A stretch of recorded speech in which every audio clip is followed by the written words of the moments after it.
We're live in the city of Espanola. City Council meeting. Good evening, John. How are you, buddy? Thank you for coming in.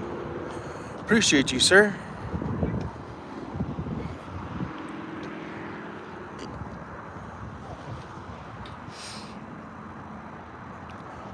The City Council meeting starts at 6, a little early.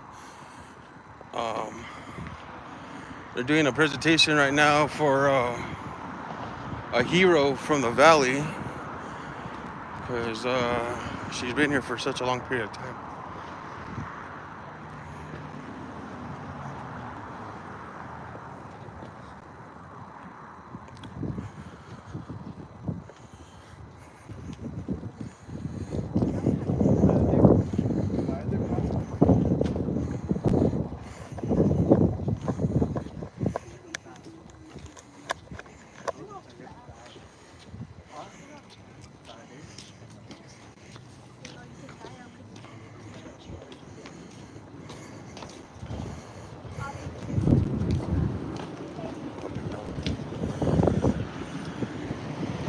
Hi, Megan.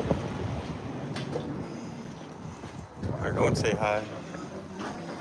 Thanks.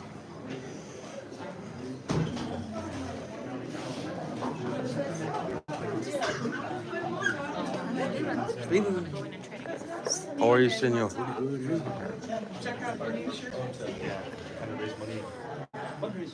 Nice. Being here, paparazzi. Came to hold these people grounded. Tear some rookies, some rookies.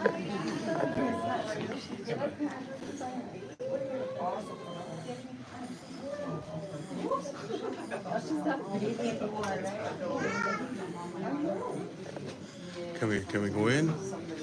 It is packed. Can I say excuse me for a bit? Excuse me. I'll introduce you guys to Josh. You should introduce me too, bro.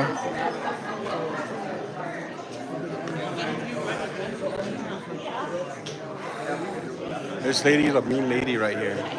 This guy is out of control. I'm a what? Say it again. We didn't hear you. We didn't hear you. She called. This is the city clerk of Espanola.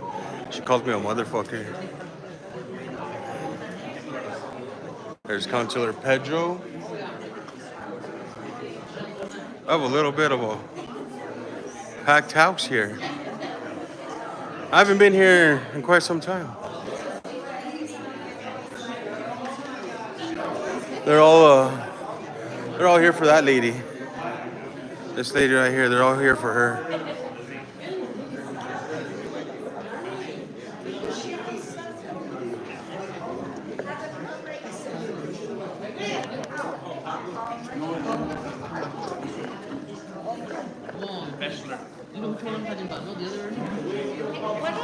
So,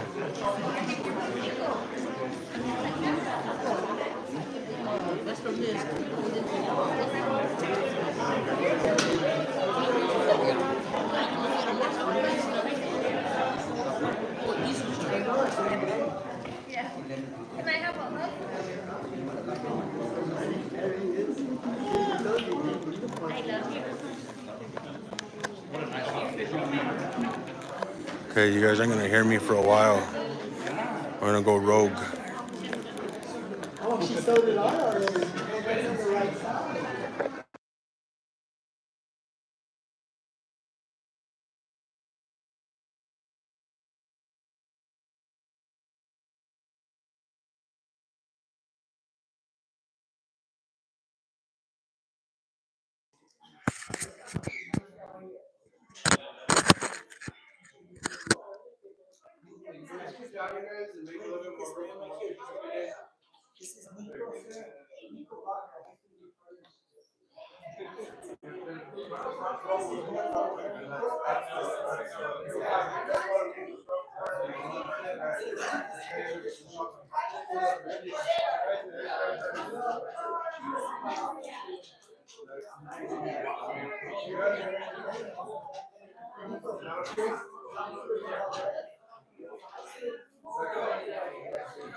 It's gone, whatever was there.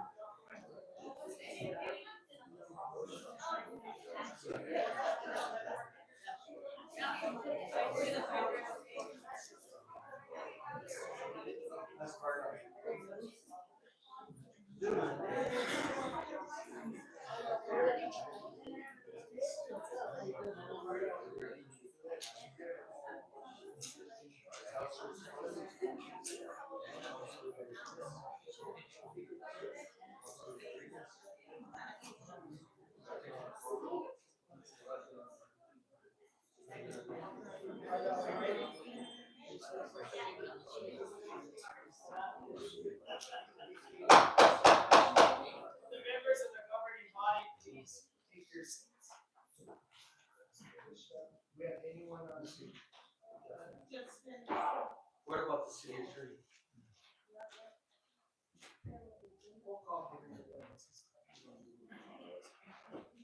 Good evening, everyone. Are we broadcasting? We're broadcasting. Good evening, everyone. Thank you for joining us. This is the first regular meeting of the month of February of the Espanola City Council. It's so exciting to see you all here to celebrate a momentous occasion for a very special woman in our valley. So thank you for coming this evening.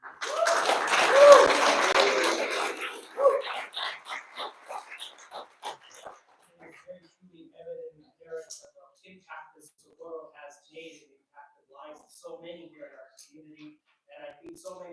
a wonderful story to share. And so thank you. What a wonderful escort I heard coming in this evening. So the time is 6 o'clock. Would you please join me in the Pledge of Allegiance? To the flag of the United States of America and to the republic for which it stands, one nation, under God, indivisible, with liberty and justice for all. Councilor Valdez will lead us. Would you please stand, folks? Councilor Pedro Valdez will lead us in invocation this evening. Thank you, Father, for another day that you've given us. Father, we also thank you for the celebration that will be taking place tonight. And we thank you that the Holy Spirit guide us on what we're going to be dealing with tonight for our city. And we do it in Jesus' name. Amen. Amen. And lift up the families of everyone who's lost family already in the beginning of the new year. We send our heartfelt thoughts and warm gestures to them. God comfort them during this time. In your name. Amen. For the clerk, please call the roll this evening.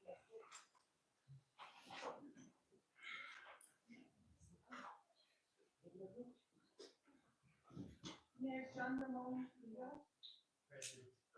Mayor Pro Tem Peggy Sue Martinez. Honored to be with you all. Is the audio on? Sounds No. Like, does it sound like it's on? No, the speaker. The speaker.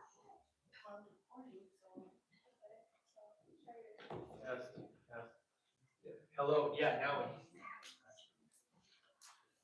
Will the clerk please call the roll then now? Mayor Pro Tem Peggy Sue Martinez. Honored to be with you all. Councilor Justin Salazar Torres.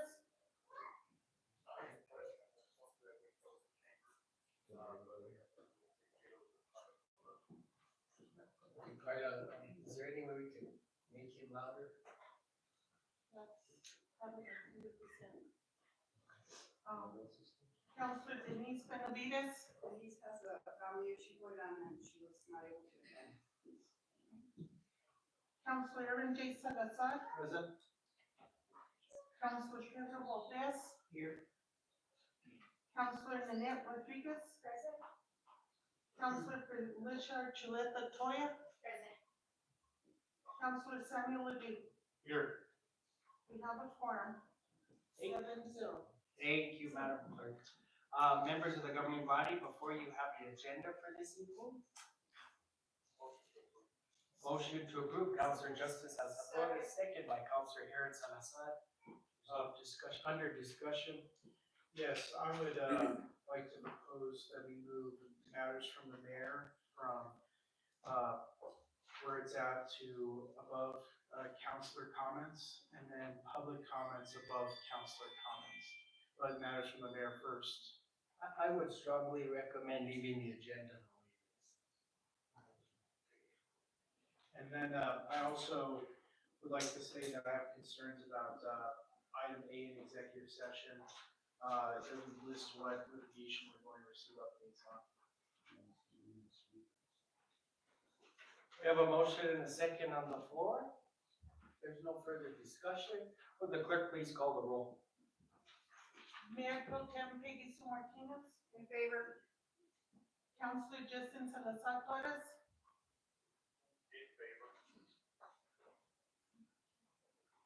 Councilor Aaron J. Salazar. In favor. Councilor Pedro Valdez. Yes. Councilor Nanette Rodriguez. For the motion? Councilor Felicia Chuleta Toya. In favor. And Councilor Samuel Ledoux. In favor. Motion carries 7-0.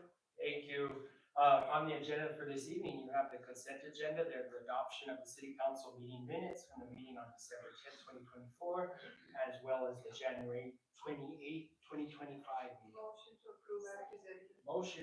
Motion to adopt the consent agenda as presented. Mayor Pro Tem Peggy Sue Martinez, second by Councilor Lein. There's no discussion on this. All in favor? Oh, we have someone on Zoom for a good meeting. Would the clerk please call the roll?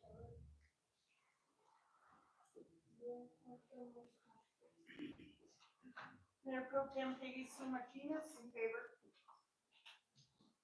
Councilor Justin Salazar Torres. Councilor Aaron J. Salazar. In favor? Councilor Pedro Valdez. Yes. Councilor Nanette Rodriguez. For the motion? Councilor Felicia Archuleta Toya. In favor. Councilor Samuel Ledoux. In favor. Thank you. Motion carries 7-0. Counselor comments?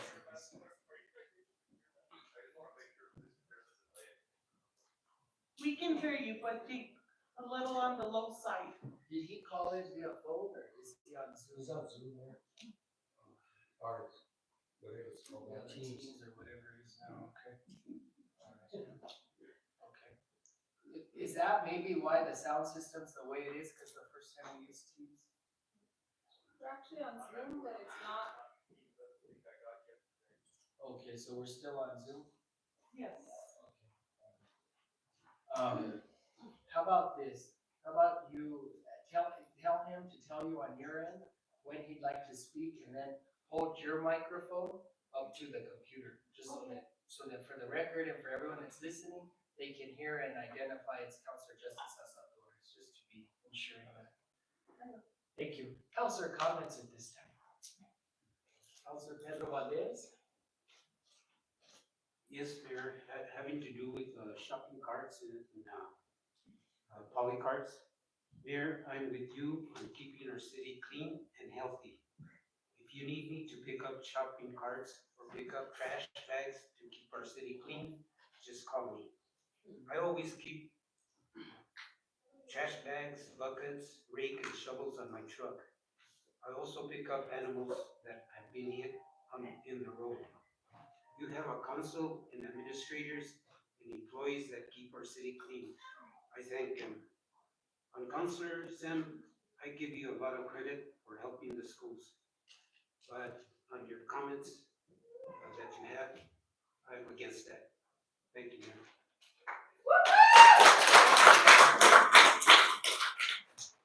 Thank you, Counselor Valdez. Counselor Ledoux? Yes, I want to first thank the police for all that they do, and especially for helping with the Walgreens situation. The manager was threatened, as we read in the paper this week, and the Walgreens has suffered a lot from the crime crisis here in the city, and we really need to figure out a way to help them more. But I really, really appreciate the police for stepping up in that situation. Unfortunately, as a lot of the issues are with the court system, we really need to push for legislation this session to try to stop the revolving door of people being let out, because we just get them back on the street. But I really want to thank everything that the police have done. I know that there's some other efforts that they're working on to try to decrease crime in the Fairview area, and that's been increasing lately.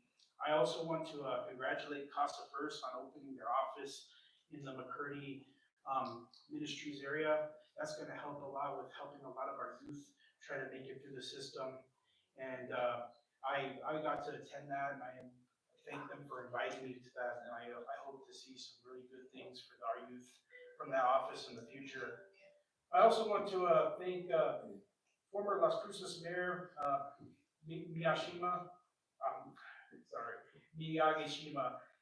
for inviting me to his forum to talk about a lot of the issues, particularly the opioid crisis that's affecting our state.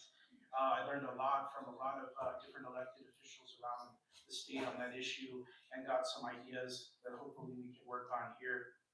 I also wanted to thank Elijah on progress with helping trying to get a lot of the more service clubs involved in cleaning up our parks. I've already heard from the Lions and the Eagles about efforts that they're going to try to make to move in helping with the parks. I also got Bin Suave, who said that they would help with some of the trash pickup if those efforts go through. So if you have a ministry or a service club that is looking to help with park cleanup, Elijah has told me that he'll work with them to try to set up a time to have them come pick up trash. We're looking at specifically at Ranchitos and at Valdez Park. I want to also congratulate EVHS and Northern on being recognized by Samsung for their achievements on the Parkinson's research that they were working on, and that's a really amazing thing to see that Northern and EVHS got recognized for that. It's a huge honor. And I'd also like to thank Elijah too for helping me organize with the school board and some of the county officials for trying to push for the school zone in front of EVHS to be recognized and have more signage so that we can start having more people slow down. Eliano Road has become kind of like a racetrack with how much speeding is going on there and people flying through the stop signs. So I really appreciate Elijah's help on that and contacting the state. I know that the school board has said that they're behind the effort 110%. And I contacted Councilor Green, that's the only one I haven't heard back from yet, and hopefully he can help us push for that too, because Eliano needs some sort of slow down. We need to figure out how to slow people down on that road. I also want to express my support for HB 16 at the state legislature, and I think this council should get behind it. It's an effort to increase the sentencing on the amount of fentanyl that's on a person's person when they're caught distributing or selling drugs. I think that until we get harsher sentences for the fentanyl issue, we're not going to be able to effectively impact the opioid crisis. All right, that's it. Councilor Felicia Toya. Good evening, everyone. Just a couple of things I wanted, coming out of the Public Relations Committee meeting. We wanted to mention that Espanola Day, at the legislature will be March 3rd. We would like to invite members of the public to please join us, but for the governing body, we would like for you to mark your calendars for 8 a.m. to 3 p.m. Esperanza and Diana are working really hard to plan a really nice day for all of us. The other thing that I wanted to just educate everyone on of the purpose of the Public Relations Committee, it is not for us to brag or talk about ourselves here at the governing body. That is not our intention. Our intention is to focus on the citizens of the community. So we welcome, we have posted on Facebook the email that you can send us some good news stories to. We know that social media, right, we do post some of that stuff, but we here, we really like to highlight that. We do have people that really do love this city and do a lot of good things. An example is we had a business, AMC Driving, come to visit and talk with us last night. And they provided just an excellent presentation on how they are giving back to the community for those who may not be able to afford driver's ed, right? And something as driving is that we may take for granted, but it's a life skill that we all need to, that we all have, we should have, right, if we can. And they teach these kids not only how to drive, but the importance of vehicle maintenance, right? Not drinking and driving, not speeding, those types of things. And so it was good to hear from them. And based on that conversation we had last night, they are willing to donate a couple hours of their time to host a community event to maybe teach some of those skills and reiterate those skills to members of the community that may have not been taught that as they were growing up. And so that is good. We're looking forward to that. So please, if you have anything that you'd like for us to share or ways that we can collaborate with you, please utilize that email, and our committee will take a look at everything that comes through. Can we sort of just do that? Okay, I'm gonna let the okay, all right. Councilor Salazar Torres. Hold a minute, wait for her to get the mic up to the computer. Go ahead.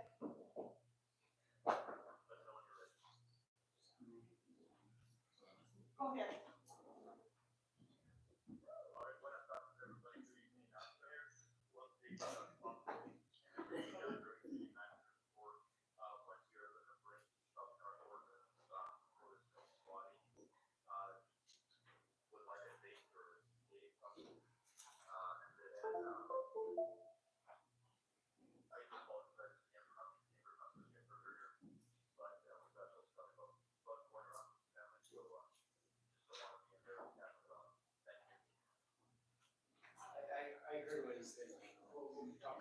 city manager report. Carpenter.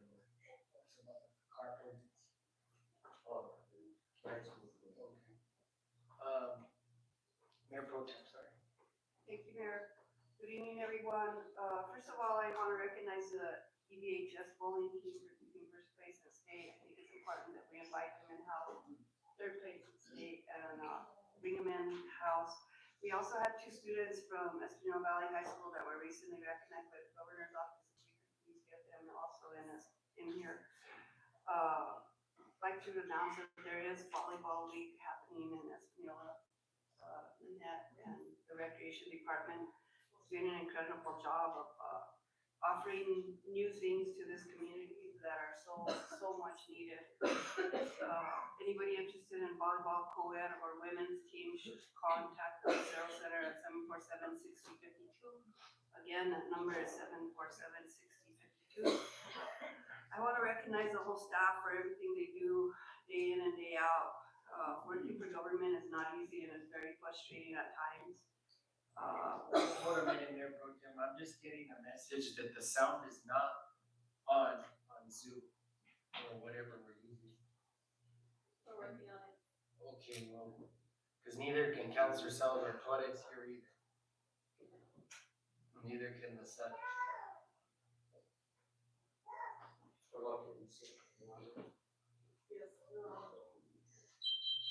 I don't see her, I saw him.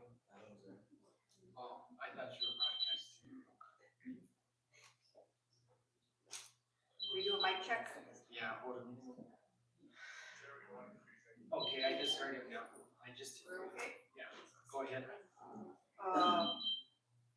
I just wanted to say that working for the city of Espanola or working for any government agency, and inclusive of even working at the lab, it's difficult at times.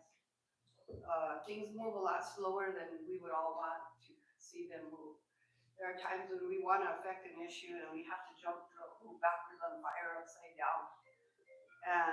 And when we do jump through hoops upside down, we're gonna have half the people in this valley that are not satisfied with that and the other half that are satisfied with that.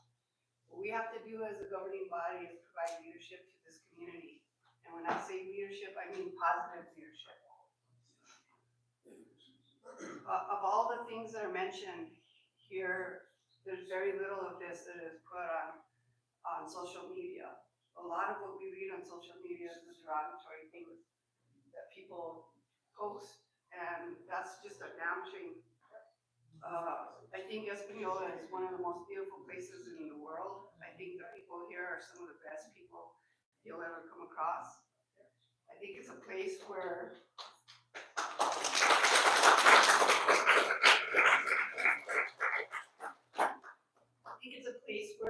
you could come through as a stranger and get a flat in this community, and 10 people would pull in, change your flat for you and not expect a damn thing in return. And I'm proud to say I'm from here no matter where I'm at. And I'm also proud to work with each and every one of you. At times it's difficult, but I think there are things that we just need to put to the side, personal feelings about each other, and just get to work and lead this community. And I'm grateful for each and every one of you also. I know it's hard to leave your families and to be here sometimes. The sacrifice, it's frustrating when we don't do the things that we want to see happen. But I would just urge each and every one of you to continue to fight, to do what we gotta do. That's it. Councilor Rodriguez. Good evening, everyone. It's nice to see so many people here tonight. Thank you for coming. I wanted to say that we're offering water aerobics to the IDD community at Lucero Center on Wednesdays from 11 to 12 o'clock. If you know any individuals with disabilities, please pass the word. It's an excellent class. They have a great time and we would love to grow the class. The other thing that I would like to say is that I've been on the council for 3 years. And it's been a tough 3 years. I would just like to say to my fellow councilors that we should think about the civic duty that we have to our community and the people that we have in leadership positions to run our city affairs. The role of the city manager is to run City Hall. Our responsibilities are overseeing finances, legislation, infrastructure, everything that the community needs, and to be here as a representative for the community. I'm tired of the theatrics. We have a lot of work to do. And it's always also very discouraging and disheartening that the way that I see it, as someone that worked for the city for 20 years, on the opposite side, and now sitting here for 3 years, this is why our community doesn't move forward.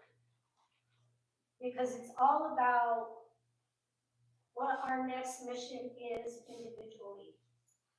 We have to work together as a body to include our mayor, who oversees the city manager. That's his role. The city manager's role is to oversee our staff. We, as a governing body, should not be at City Hall. We should not be getting involved in any personnel issues. We have our role. And so with that, I'd like to say to city staff, I've been where you're at. As I said, I was here for 20 years. Thank you.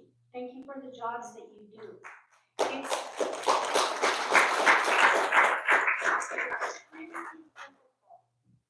For people that have worked for the city of Espanola for 10 years, 15 years, whatever that is, every 4 years you go through a new administration.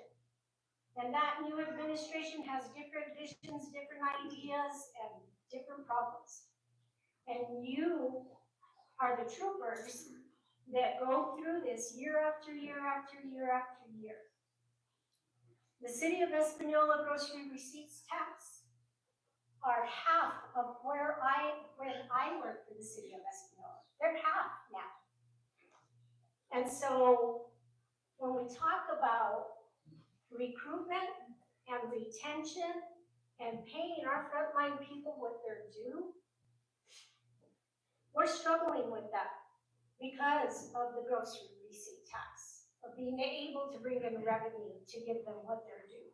So what I would ask the community is to understand and be sensitive to the fact that we're very short-staffed in all our departments. And our city employees are doing the best that they can. We are sitting here to support our city. We have no other mission but to see our community grow. We need your support for that. And I hope that we stop the theatrics. Amen. Thank you.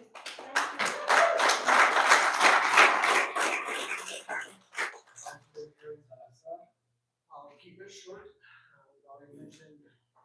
I want to thank all the employees, city employees, for their commitment. What they do day in, day out, their commitment, it's great.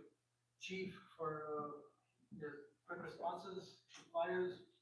Chief said you're being out there, being, just showing presence, all the police. Thank you. When we go and we support our basketball team, we support our football teams. Let's not forget our girls wrestling team at the Valley High Girls.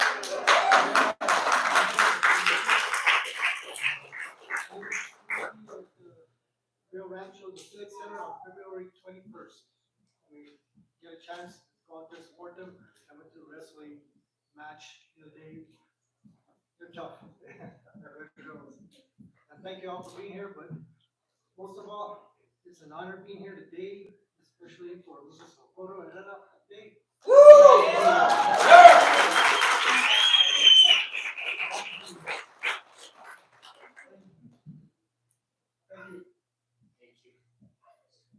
Councilor Salazar Torres. just get your message now.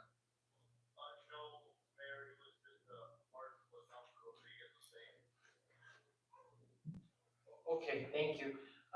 Madam Clerk, there's public comment. Public comment. Zach Longston? Zach?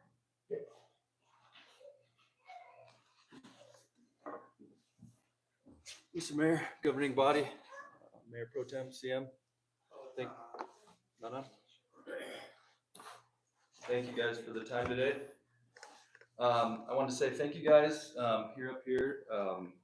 for helping us redo our organization for the fire department. It has been a success with the captain and lieutenants. Also want to thank my administration, Chief Johnny, Chief Wick, and Fire Marshal Montoya. They're always working on fixing up our apparatus, getting new apparatus for us, and also getting new buildings, working on our facilities. A couple things I came here tonight to talk about. This was the busiest January we've ever had on the books as a fire department. So we are running very hot, very busy with the same 4 firefighters that we've had for the long time. So we're looking forward to getting some new personnel, hopefully, with this new budget coming up. So I hope you guys can think about that and help us out on the line. And also just another thing, so our current wages are about $6 short of the average of our neighboring departments. We hope to improve that. I know we have a hard time with our budget and stuff, but I hope you guys can invest in these firefighters. Like I said, we're busier than we ever have been, and we're running with the same 4 minimum staffing. So again, I thank my administration. They keep us taken care of, do what they can, and you guys just hope that you can invest in us when it's budget time, because it's coming right around the corner. So thank you guys. The best asset I think the fire department has is the firefighters, right? We can have awesome apparatus, we can have awesome facilities, but it's the guys and gals that are out there, and I want them to be taken care of. So that's why I'm here tonight, and I just want to thank you guys. Appreciate the time.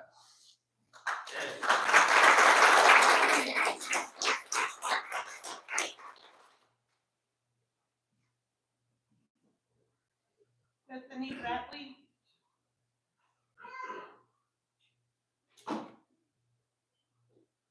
Sorry, I'm way out here.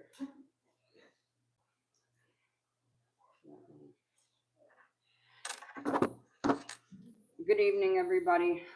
So I noticed the lawyer's here, and I have not heard a word as far as animal laws go. I know I was told at the last city council meeting that it was going to be worked on. So just holding that question there. Because again, as I was out and about this weekend, there were many puppies and cats being sold off the back end of trucks that were extremely underage. Yes, for those of you that don't know, I am the local animal rights activist in town. While I'm here and the room is packed, I'd like everybody to share the information that Espanola Humane does offer free spay neuter for pets. Right now, they're also offering free spay neuter for Santa Fe County also. So anybody who has that, has pets or has a neighbor who has pets. Also, if you have feral cats in your area, you're welcome to call Espanola Humane. They do have a trap and neuter and re-release system in order to help keep the population of feral cats and kittens down. I'm gonna save the other stuff that I have out of respect, because I've been to your restaurant many a times, I've met you many a times. I'm gonna save it for the next meeting, just out of respect for her, and that's all I got. Thanks.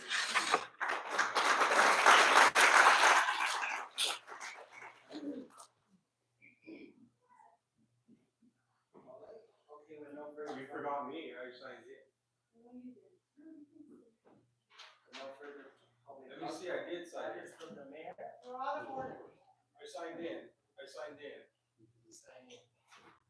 2 names on there. No, I signed There's 2 names on there. No, I signed in.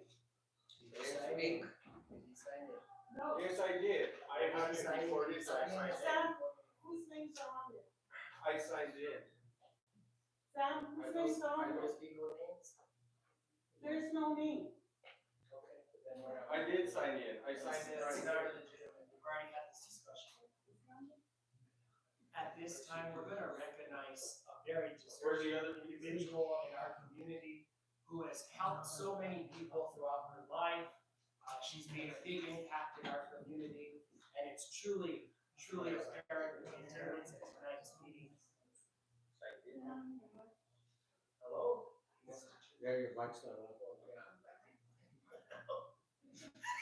Just use your voice, man. We are so excited to have you all here this evening to celebrate a special woman in our community. That's Miss Socorro Herrera.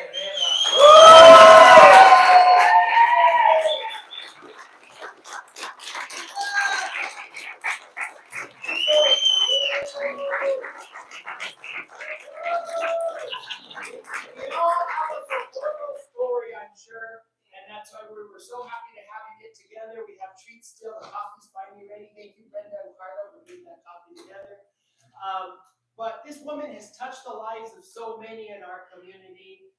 So many of us have a Socorro story, whether it's praying for your wedding or over there at the restaurant. I mean, it's Socorro y los Sueños. I mean, have so much history in this valley. Socorro has. She's 29 and change. Is that what? 34 plus that. 39. So we wanted to take this time to recognize a true gem in our community because I think often we don't get that opportunity to recognize our gems in our community and having long storied histories and how the valley has evolved with its fabric. And so recently this wonderful woman was recently acknowledged by the New Mexico Hispano Music Association with their Lifetime Achievement Award.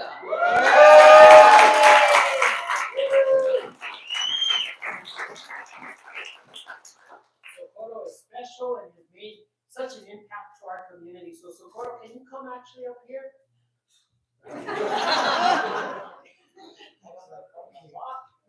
Michael, you want to walk over here? Maybe you want to have your kids up there with you? My kids, I have so many. This is her family. Mario. This is my neighbor, Francis. Mario. Ivan. Jeremy. Esteban is my son, my adopted son. Stephanie is my adopted daughter, my goodness, Ramona. I guess I'm blessed, no? Yes, you're blessed. Okay. Come on up, Socorro. I'm just, well, you made me cry already, so I'm not gonna cry anymore. So we have this official now I can hear myself. We have this official proclamation of the city of Espanola, New Mexico to recognize you. Whereas Mrs. Socorro Herrera is a lifelong resident of the Espanola Valley, particularly the community of Hernandez, San Jose de Rio Chama, who was born on July 27th. She is the daughter of Matilde Salazar and Efrain Garcia, who operated a local grocery store in Hernandez that served the community for generations. Socorro spent her early years growing up in Hernandez and Chamita, surrounded by her many primos and primas, and helping her mother care for her elderly grandmother. Whereas Mrs. Socorro Herrera is proud of her family and the support they have provided her. Her children and grandchildren have enjoyed her music and exceptional talent. Ms. Herrera's children include her late daughter, Lori Herrera, who passed away 6 years ago, sons Michael Herrera and daughter-in-law Eva, Mario Herrera and daughter-in-law Berna, and Ivan Herrera. She has 8 grandchildren, Jeremy, Stephanie, Amy, and Mario Jr. and wife Kayla. Socorro also has 2 grandchildren who live in San Diego, California, Julianne and Elijah. Whereas Socorro worked for many years as a custodian for many buildings in the community, ensuring they were in tip-top shape for the next business day. One of her most beloved memories of her cleaning services was when her primo Ramoncito would try to scare her when cleaning his funeral. And whereas about 30 years ago, she transformed her family home into a successful restaurant that has since become an iconic iconic landmark in the Espanola Valley. Over the years, her establishment has served various celebrities, including former President Barack Obama and actor John Travolta, while continuing to welcome thousands of locals and visitors daily.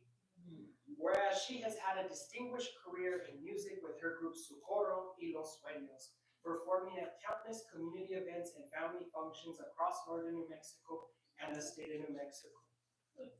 And whereas in addition to her professional achievements, Socorro is a beloved member of the community and a pillar of the Espanola Valley. She was married to the love of her life, Lorenzo Herrera, until his passing in November 2021. And whereas the governing body appreciates the contributions to the community and commends Mrs. Socorro Herrera, now therefore, I, John Ramon Vigil, Mayor of the City of Espanola, together with the City Council, do hereby pay tribute and honor to a beloved member of the community and a pillar of Espanola Valley, to Socorro Herrera, for her contributions to our community's cultural heritage and her unwavering dedication to Espanola Valley, and do hereby declare tomorrow, February 12th, as Socorro Herrera Day.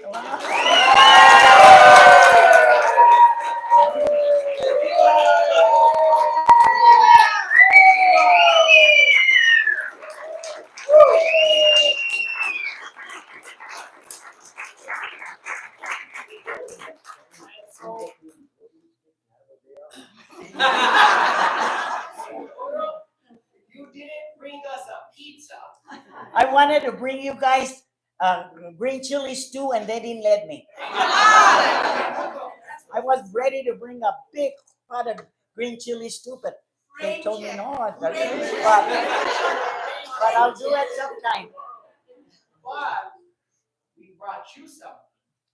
We have an honorary key to the city for you. Oh, wow.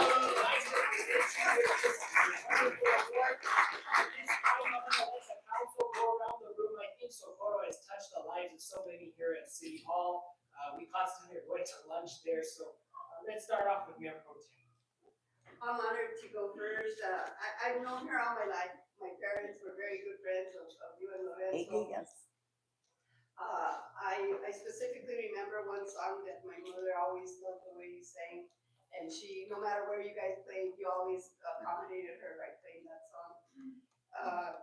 Many, many fond memories.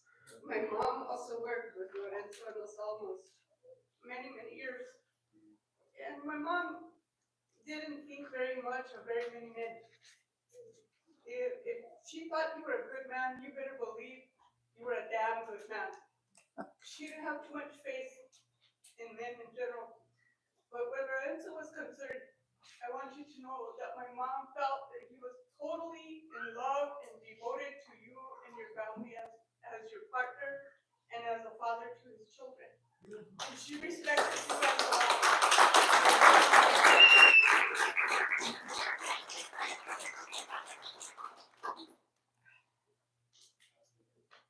Mrs. Socorro, thank you. Thank you.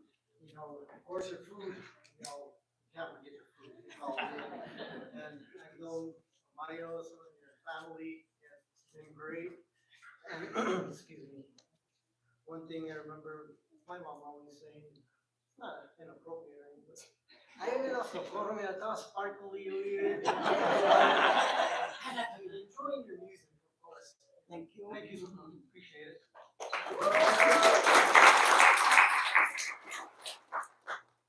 Thank you for what you do for the community in addition to filling the valleys of the community. I've had the pleasure of going into your restaurant. I haven't really talked to you too much, but as of late, we have gotten to know each other just a little bit, so thank you. Thank you.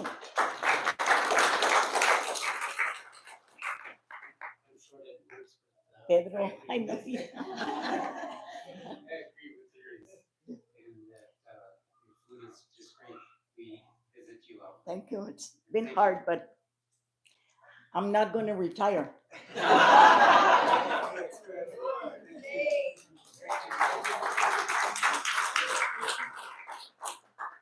Ms. Socorro, thank you for your dedication Thank to you. our community, for your contribution to our community, and for being such a stellar pillar in our community. Thank you. I remember having a conversation with you at the restaurant, And I'm not gonna say too much about the conversation because it was around your dog and what your dog was named. And I thought that was the coolest thing ever. Donald Trump? And the other thing I want to say is during the Hispano Musical Awards, you just blew me away. Your voice is just angelic. It's incredible. And you still have it, lady.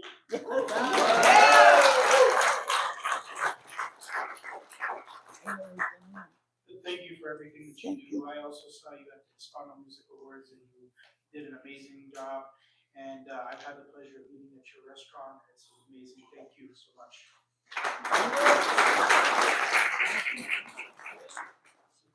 Just a word. We always have the same conversation. It's about how old we are and how we're never going to retire.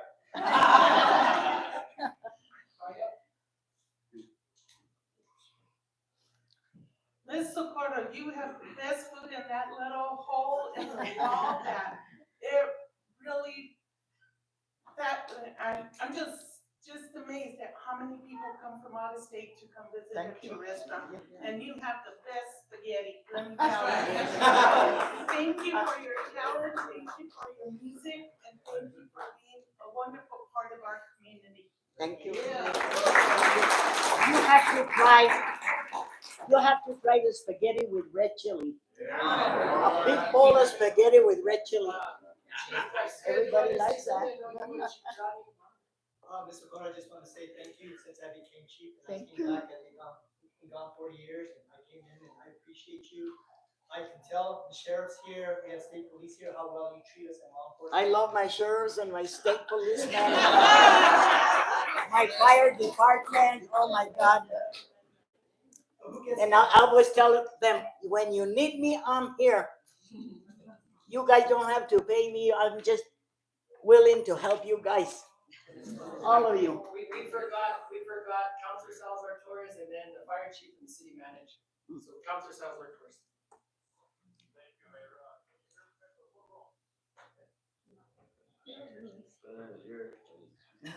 I know.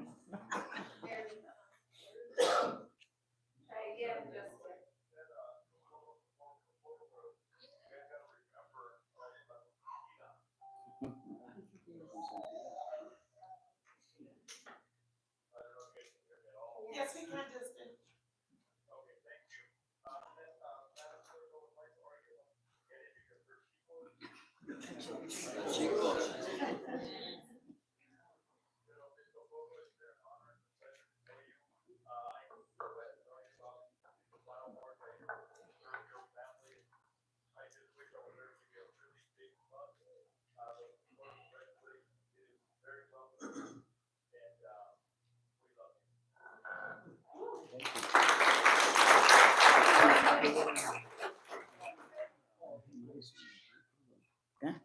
What could I say?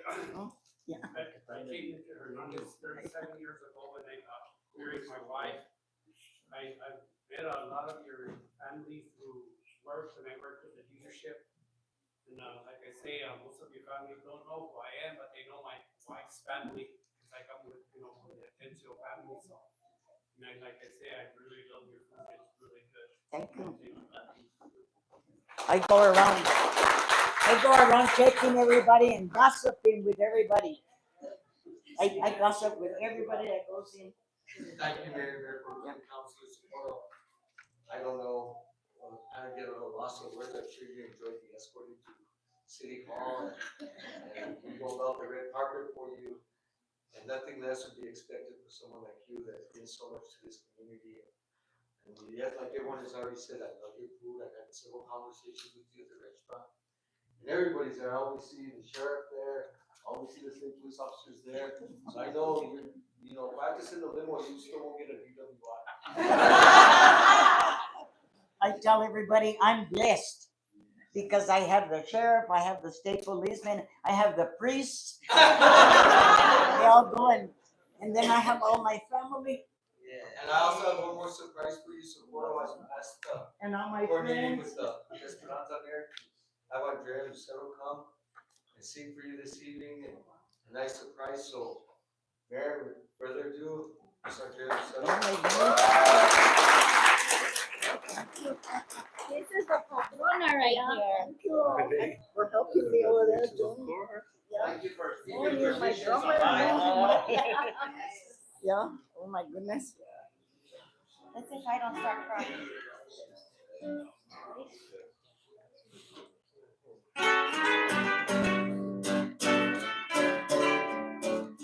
Hold on, start again, my bad.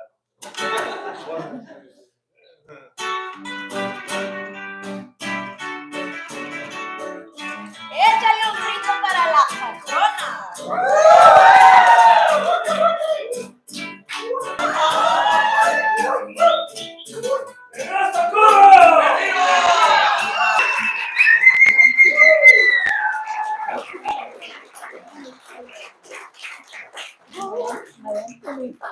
Thank you for helping me over there. Okay. Thank you, mijito. Yeah. Love you. No.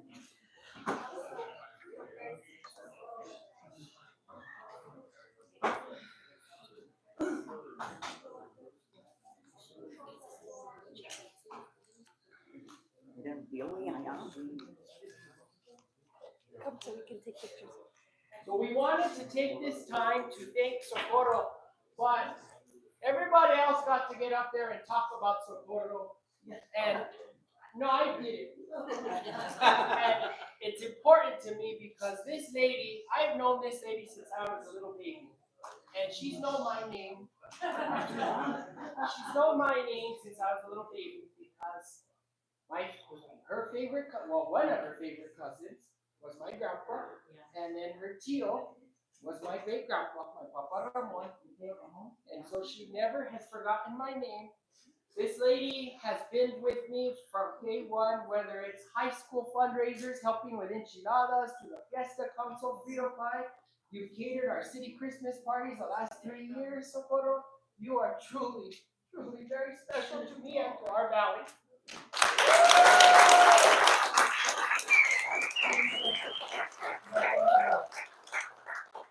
I want to thank God first. Yes. I also want to thank my family, all my family, my sons, Michael, Mario, Ivan, my family, my neighbors. No, thank you for being here. Pauline opened her doors for me when I was 16 years old in California. She took me in. When I first got married, she took me in. Remember, Pauline? Yes. Mi tío Ramon was one of my, I don't know, me ayudaba de tanto.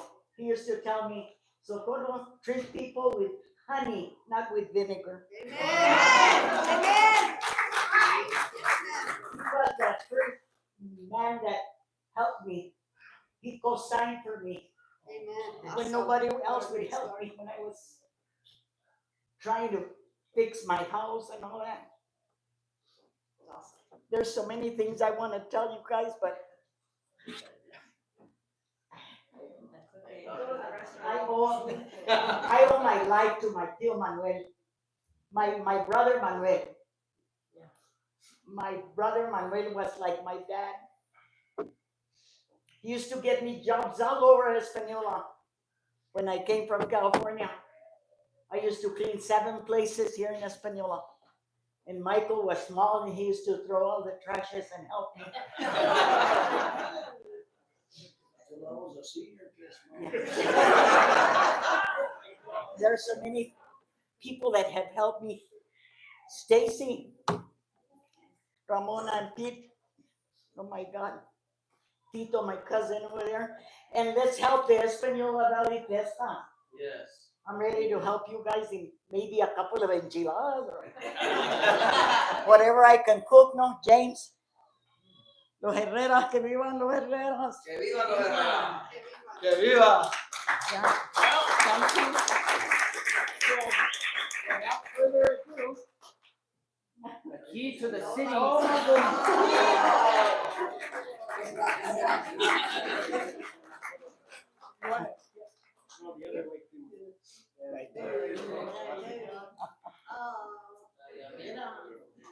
What did I forget? You wanna, Diana, you wanna take a group photo with us over here? Yeah, no, that's your key now. You don't give out that key to anybody.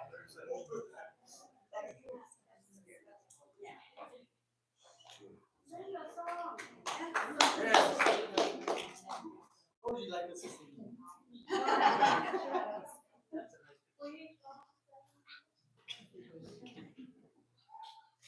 I don't know if you remember, but she catered your baptismal. You don't remember? You were 2 months old? Everyone.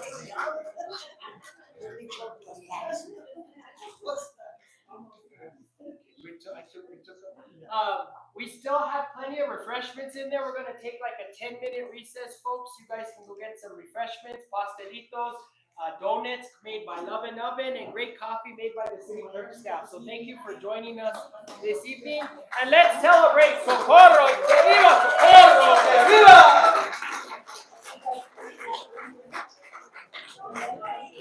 Good job, Lein.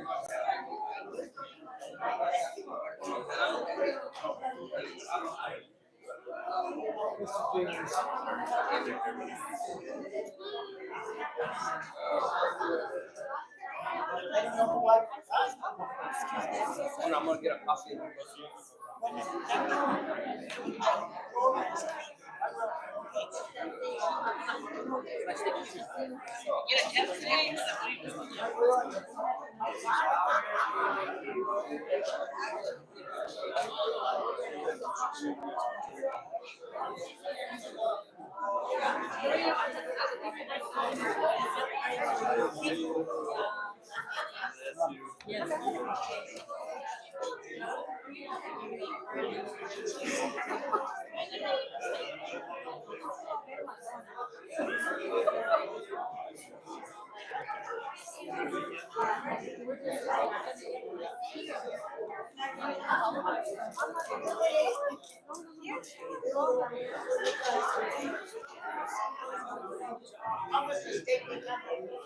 Always great.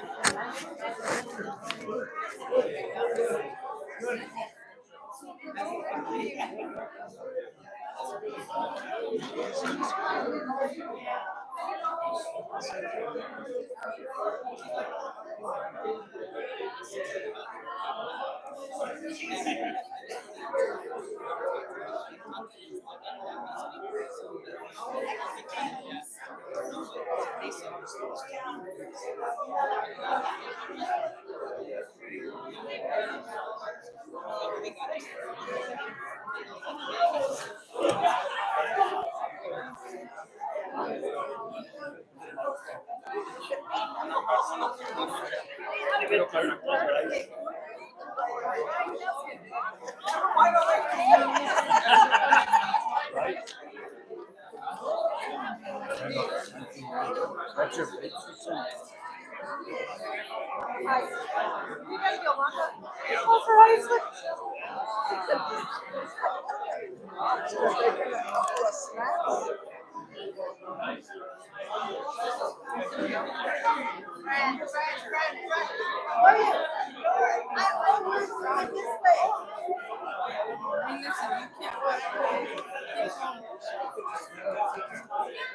I'll call you for the phone number. Okay.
See me.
Good evening, everyone. We're gonna proceed ahead with the meeting.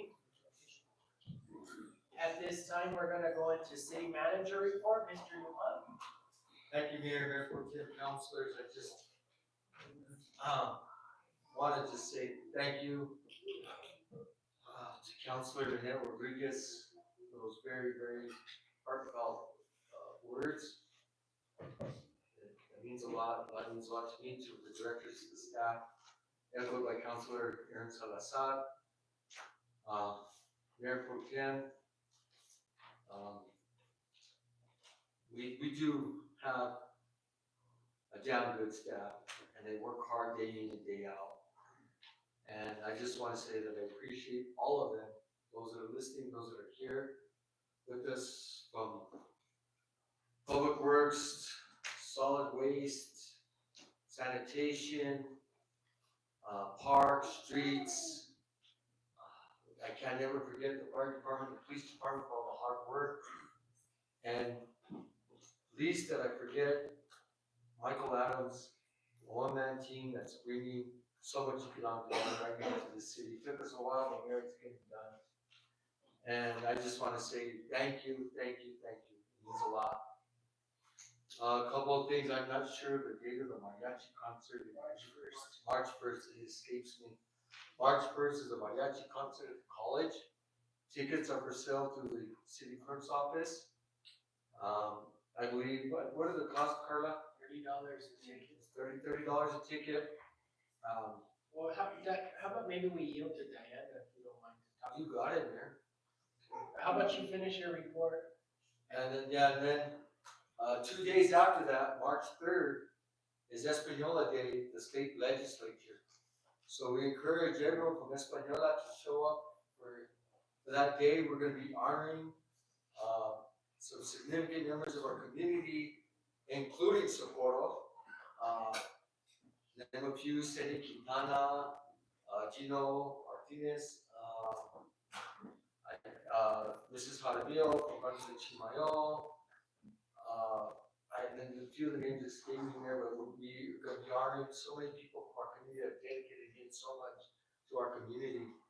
And so we invite everyone to the state legislature for that day. It is Espanola Day all day at the Roundhouse. Please join us. Those that are listening on the radio, please join us on that day. We'll be there probably about 7:30 in the morning. It kicks off at 8 a.m. And that's going to be a great event. I want to report to the council, mayor and council, that we are fully staffed in the wastewater department. People are applying, we're filling positions, and it's with great pleasure this evening that I introduce our newest member to the finance department, the deputy director of finance, Mr. Patrick Varela.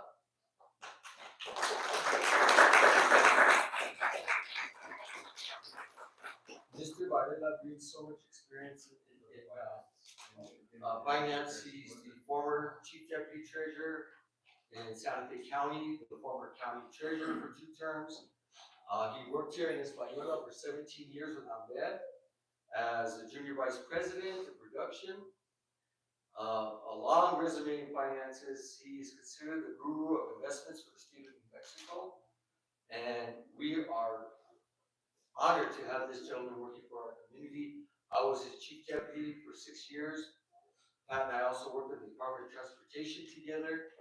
And believe it or not, at 15 years old, both of us worked at the old Safeways in Santa Fe. The Safeways don't exist anymore, but that's how far back in I go.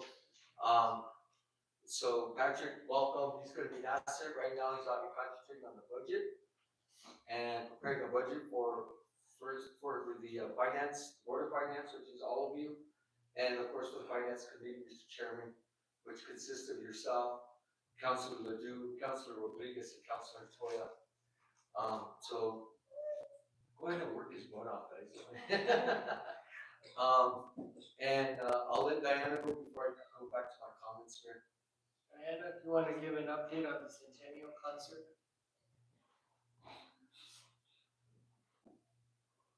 Mayor Pro Tem, councilors, city manager.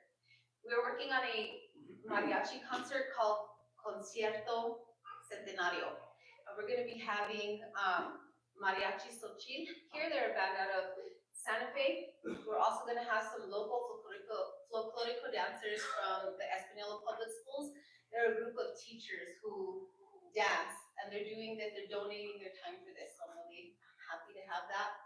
Also, Andrea, who you heard tonight, will be performing with our mariachis. And so I just hope to pack the place out. So spread the word, repost our post on Facebook. We have our flyer up there. And I would just really like to see Northern New Mexico's theater be just packed that night. We have tickets on sale for $30. We can take cash or check. Those are here at the clerk's office. If you have any other questions, feel free to call us. We can answer those for you. How many tickets are being, what's the capacity of the building where it's gonna be? 364 people. Wow. So anybody that wants to take it, better move, right? I hope so, yes. I hope to sell out. We do have to give some to Northern. Yeah, 40. We have to give an amount, and so, it was decided because of the capacity, everyone is going to have to buy a ticket unless they're actually working the event. And so that leaves us with like 340 some tickets, and we sold maybe like 7. There's plenty to go around, but I want them to sell out fast, so come get them. They will, careful, yes. And I want to thank Councilor Pedro Valdez for paying for the advertisement of the event and of your event, son. Thank you, Councilor. Thank you. Councilor Justin Salazar Torres, the city attorney and I are working on it. Apparently, the city of Santa Fe does not have a shopping cart ordinance. What they do have is they send out RFP for different groups to pick up the baskets all over the city and recycle them in Albuquerque. And that falls under a state statute. And there's different options because council, as you and I discussed, we'd like to have this thing have some teeth in it. And so we'll be working on that with the city attorney and with yourself also. And now, Mayor, we we have the future chief of police in the house this evening. So I'm gonna turn over some of my remarks so he can introduce Chief Baca. I'll turn it over to Chief Garcia.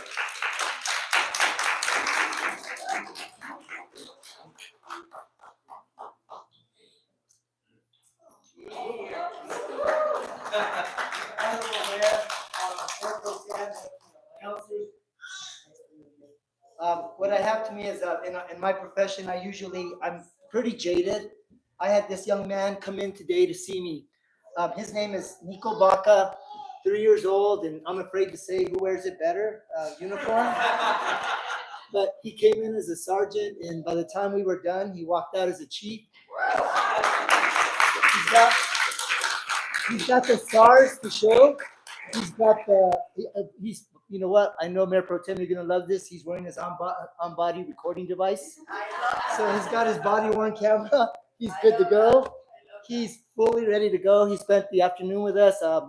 His mom and dad are so proud of him. Mr. Josh Baca, Mrs. Megan Baca, they called me last week and said that they have a young man that really wants to be a cop. So probably around 2065, 40 years, he'll be 43. We're hoping that he's going to be part of our police department, and he's already setting the tone. He's got his handcuffs on him too. He's got everything. So I think we should make him our Espanola police mascot. He should be everywhere. he'll probably be riding with me.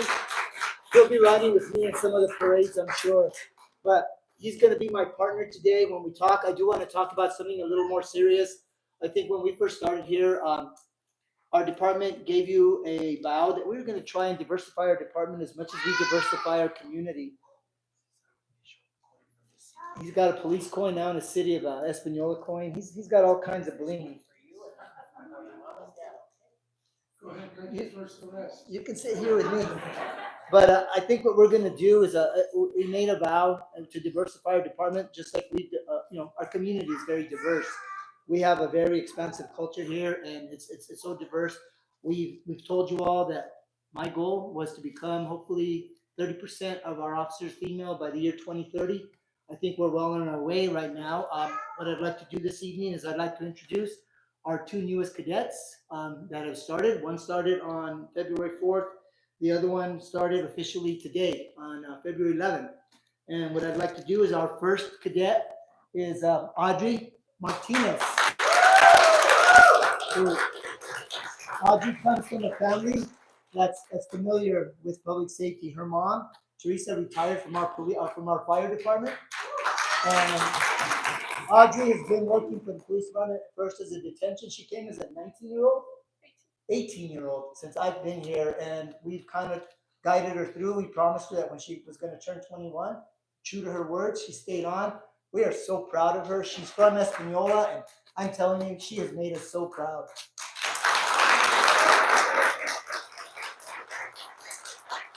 Our second cadet also has ties to our community. She has come in. She's also hit the ground running. She started today, and she's already here tonight. Tomorrow, she's going to go order her body armor and order her initial gear. We're sending her, and she will get a body-worn camera. She already has that one. But I'd like to introduce Kate Lewis. So right now, we'd be at 15%. We need at least four or five. Good news is, on the 19th, we have our third female cadet that's applying. We also have another certified. So it seems like we're hitting our groove here in the city of Espanola, just like the city manager said. We're all hitting that groove. We're trying to do our best, but I wanted to introduce our two newest cadets and our future chief. And with that being said, thank you so much for your time. You do realize that you're the boss of all these people here, right? These two cadets, right? The only thing I told him, sir, was we're the Espanola Police Department, not the state police. We don't roll with hats, but because he's a chief, he can do what he wants. He can do what he wants. So, yes, we don't roll with hats in the Espanola, but you know what? That's okay. He can do what he wants.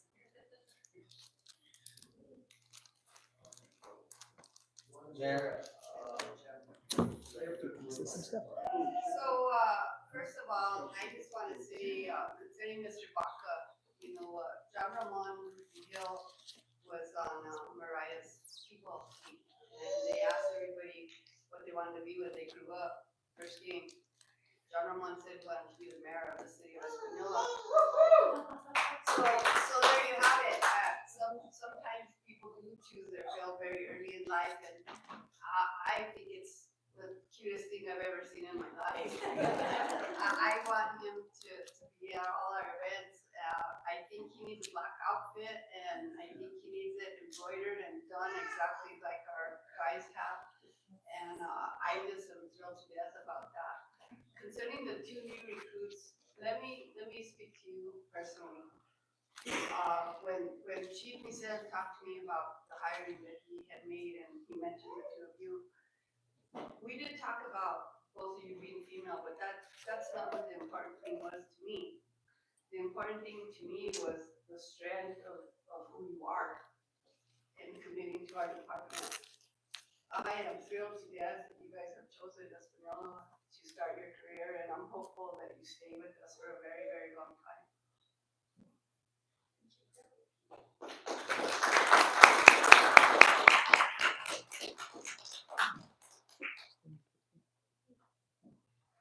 Council Valdez. Oh, I thought you were going to help me, Councilor Dutu. Welcome, Chief Baca. And, keep doing what you need to do. I'm really glad that you feel strong about protecting people. That's awesome. So thank you and welcome to the city. And Chief Garcia, I want to say thank you so much for your efforts in the recruitment here. Diversity is our strength, and getting a police department that's reflective of our population will help improve the trust with everybody involved. And I think that I think your goal of recruiting more female cadets and more female officers is very important, because there are some things, especially with victims, that only women can truly understand what they're going through. So I appreciate your efforts on this front. Thank you for serving with us, and welcome to the Department of New Cadets. Thank you.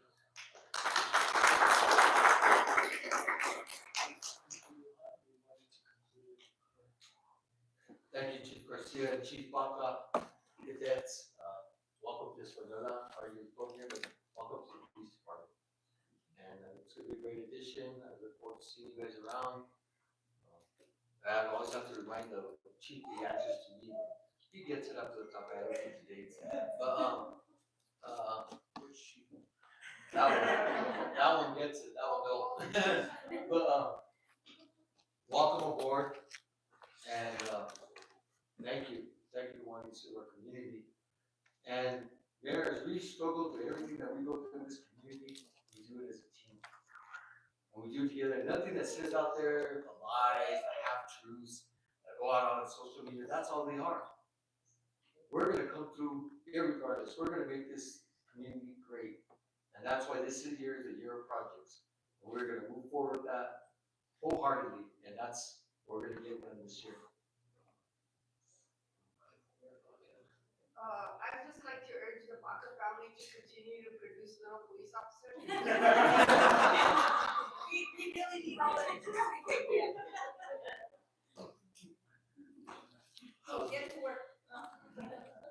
Chief Baca, you have some I didn't realize who you were, the grandson, and you have some very good grandparents there, Mr. Ted and Pam Garcia. You're very blessed to have them as your grandparents. And a big round. Give him a mic. Oh, why did we have that? Hey, Give him the Chief Baca. How about you talk on the radio?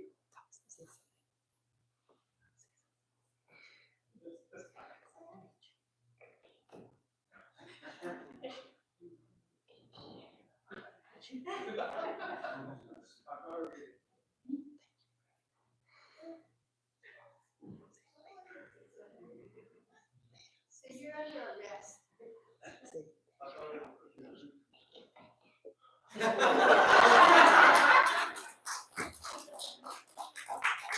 Well, thank you, Chief Garcia. Thank you, future Chief Baca, for joining us this evening. We really appreciate that.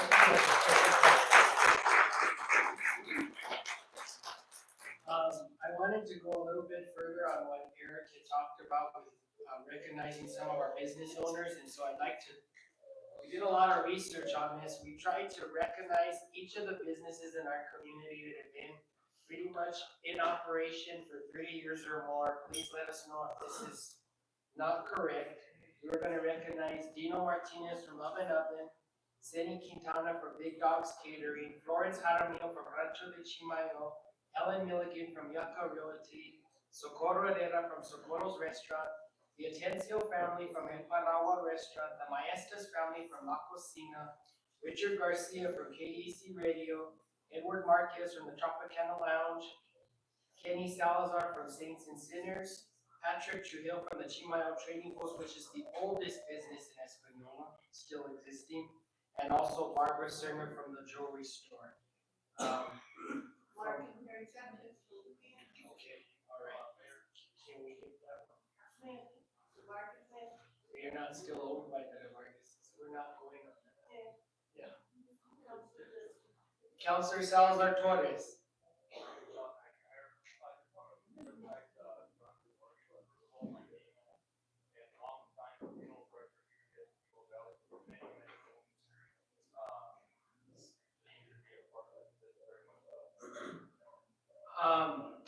I wanted to, we talked about Johnny DeMarcus, but he doesn't own the business anymore, Counselor.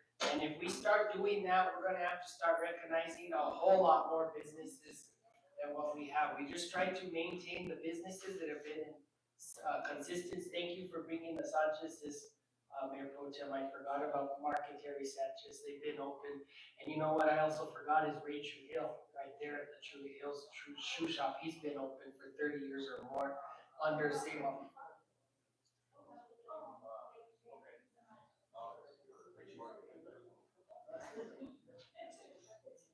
Oh, Mr. Carpet. Okay, we need to do Johnny Silva too. They've been open. So if you guys know of any business that's been open in operation for 30 years or more, by the same people, not selling property or anything like that, because if we go into that, we're gonna be recognizing 60 people. So, so far we came up with Johnny Silva from Mr. Carpet, and we heard from Mark and Terry Sanchez from Valley Cleaners, and Ray Trujillo from Trujillo's Shoe Shop. Counselor Salazar Torres.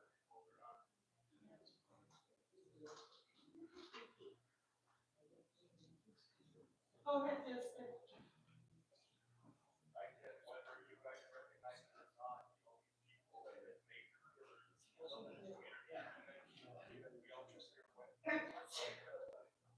Let's see.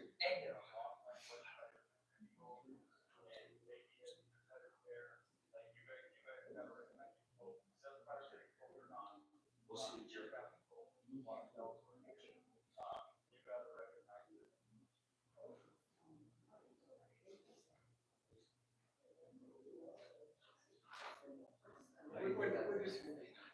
We'll be here, we'll recognize 70 people if we want to do that. Moving on, ordinance 2025-1, an ordinance of the city of Espanola directing the city attorney to file in rems actions to foreclose liens for any and all unpaid assessments or other charges related or unrelated against land cleaned up at the city expense, directing including any allowable costs or fees incurred, directing the city clerk prepare a list of such tracts or parcels of land on which is owed any unpaid charges, payments, or installments due, and calculate to the date of payment in full all additional penalties, interest, costs, and attorney fees. Upon collection in full, issue a receipt therefore and file notices of satisfaction of all fully paid liens. Presented by Frank Koppler, city attorney.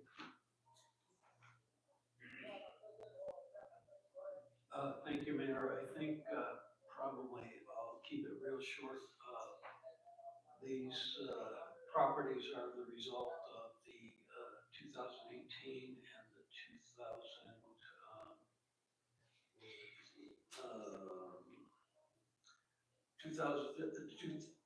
2018-15 and 2025-01 resolutions. And for those of you who may have caught this on page 2, there is a property listed twice at 11 716 Calle Serrano. There's two amounts, and that, the reason for that is there was two houses on that property that had to be removed, and those are the costs.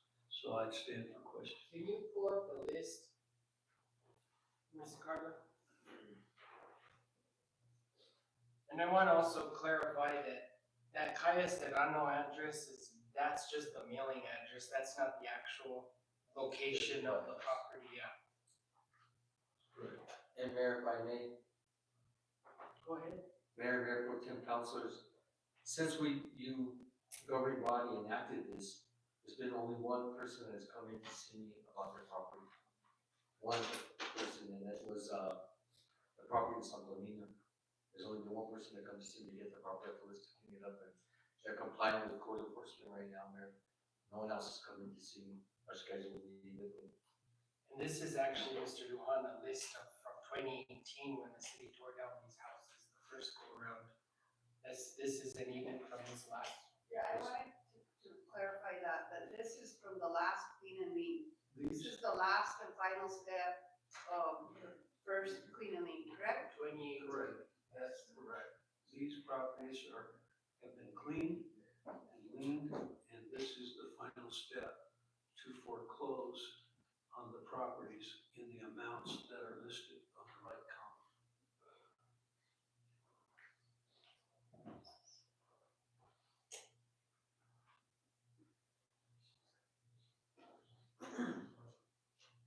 I have a question.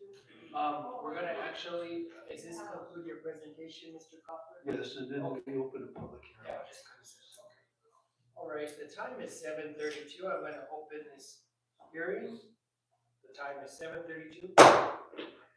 Anyone here in favor or in opposition to the adoption of ordinance 2025-1? An ordinance of the city of Espanola directing the city attorney to file action to foreclose liens for any and all unpaid assessments or other charges against land cleaned up at the city's expense.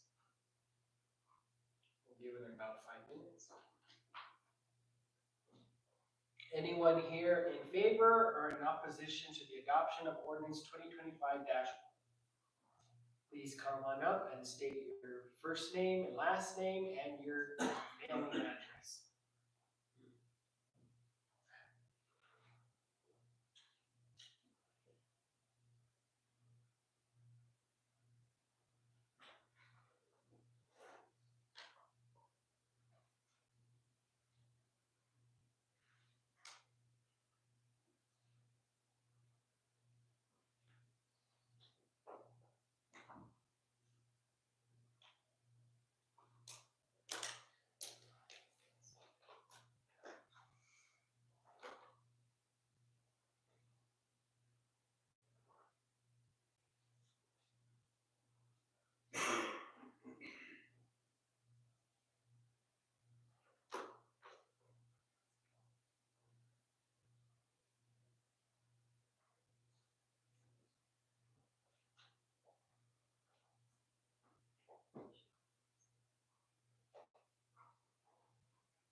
Anyone here are in favor or in opposition to the adoption of ordinance 2025-1? Give it 2 more minutes.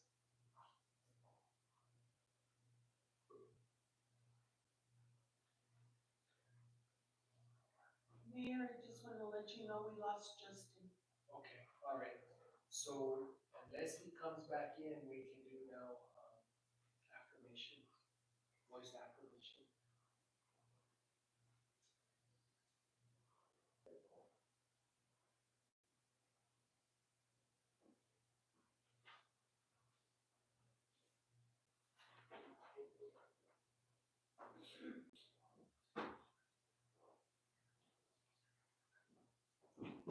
All right, with nobody coming before this body, last in favor and opposition of adoption of ordinance 2025-1.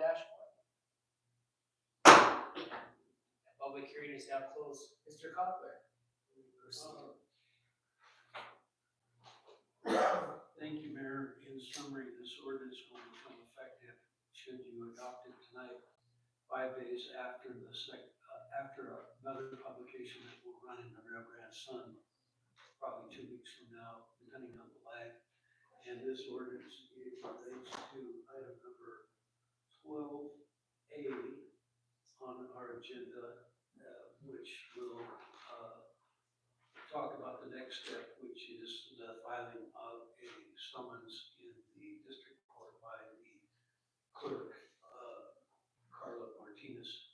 And this procedure is set out in the municipal code. Counselor, you said 12A is 11A, correct? Yes. Yes. You said 12A is 11A, correct?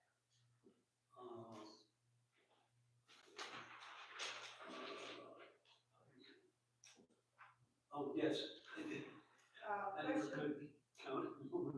So, just for clarification purposes, the council still has to deliberate the adoption of ordinance 2025-1. And then we go into the clean and lean summons, which is it's just two different items to handle tonight. Correct, Mayor. Sorry to confuse you on that. Okay, under discussion, Mayor Pro Tem. Thank you. Mr. Cobbler, when you do the publication in the Rio Grande Sun, all of these properties are listed with the owner, correct? No, the publications that we made in the run-up to this meeting is basically the publication of the title of the ordinance. And the publication says if you want to look at the ordinance, you come to the city clerk's office. And so So it's not specific to those property owners? We do not list the property owners in the newspaper, no. We list, or the properties. What we do is we publish notice that tonight we're gonna have a public hearing, and we put in the newspaper the title, which is the top language that the mayor read in the ordinance. And we say in the publication that anybody that's interested in looking at the entire ordinance comes to the clerk's office. The reason we do it that way, quite frankly, is cost. Because if we had to publish all of every ordinance in the newspaper, some ordinances run pages and pages, and the cost would be prohibitive. So we publish by title and summary the same way the legislature does when they introduce a bill. It's by title and summary. Question, so I understand what you're telling me. So when the clean and lean summons comes, at that point, the property owner gets official summons that unless they pay this amount. That's right.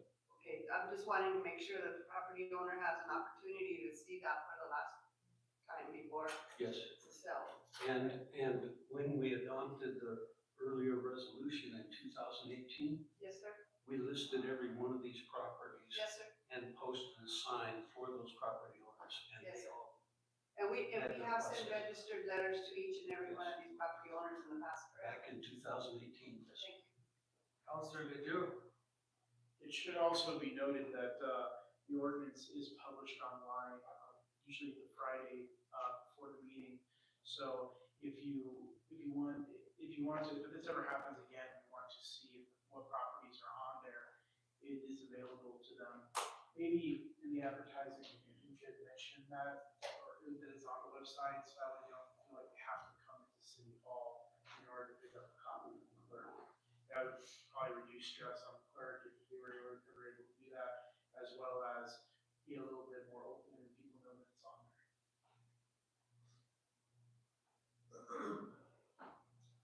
Anyone else have anything? All right. We don't have any. Distance back on. Okay, all right. We don't have any action. There's no motions on the floor. Motion to approve. Second. Motion to adopt ordinance 2025-1 by Councilor Samuel Ledoux, second by Mayor Pro Tem Peggy Sue Martinez. Any discussion? And being no discussion, would the clerk please call the roll?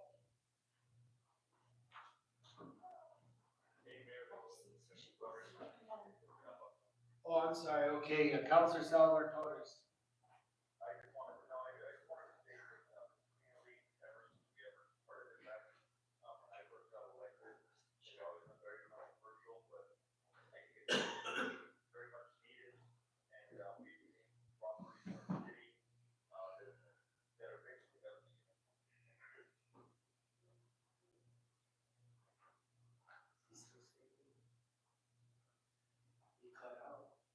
You still there, Justin?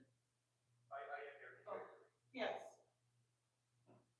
I don't know what part of it, but I know it's very controversial, it's very, line blur, but I very much need it for our city. Thank you. Alright. With no further discussion, will the clerk please call the roll this evening? Mayor Pro Tem Peggy Sue Martinez, In favor? Councilor Justin Salazar Flores, In favor.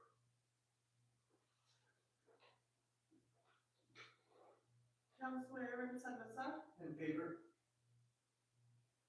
Councilor Pedro Valdez, Yes. Councilor Linnea Rodriguez, For the motion.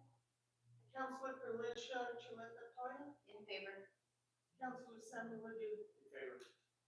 Motion carries 7-0. Thank you. Let it be recorded in the notes. The council has adopted ordinance 2025-1. And the clerk is directed to work with the city attorney for the publication of the adoption of this ordinance as required by state law. Moving on, items proposed for council consideration, discussion items, action items. Clean and Lean summons presented by Frank Opler, city attorney. Thank you, Mayor. What you have in your packet is titled State of New Mexico County of Santa Fe First Judicial District Court. There are some cleanup language that we need to do in this. One of them is to refer to the county of Rio Arriba, although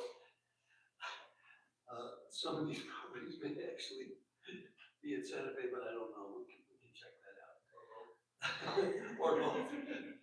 That's the perennial issue with regard to jurisdiction and venue of the district court. None of these properties are in Santa Fe County. Okay, good, that's all set. So we'll change that to Rio Arriba. This is a summons that is signed by the city clerk.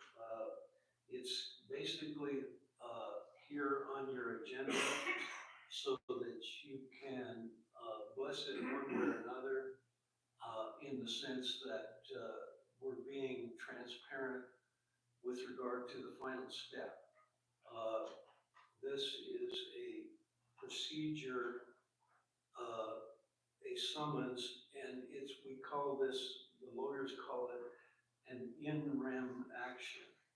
And what that means is we're issuing a summons against the real property, if that makes sense. We're not issuing a summons against the individual. But of course, at the end of the day, we will be mailing it to the last known address of the individuals that you've already identified in the list in your ordinance.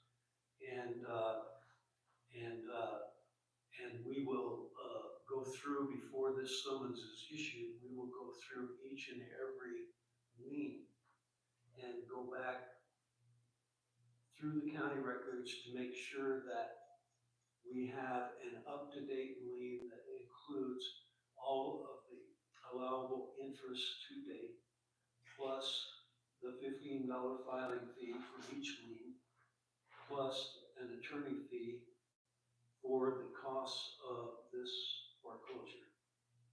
And once that's done, and once that's all verified by myself, working with the city clerk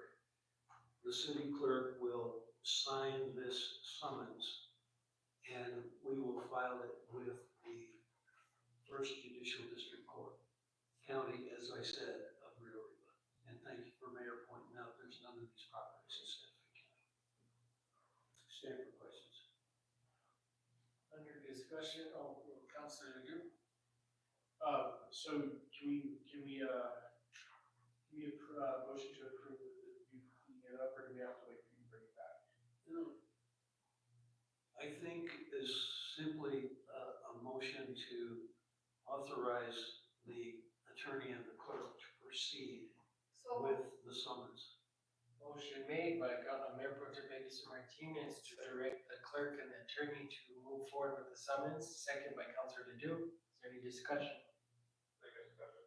Under discussion, Councilor Salazar Torres. Thank you, Mayor. Eagle, I know you're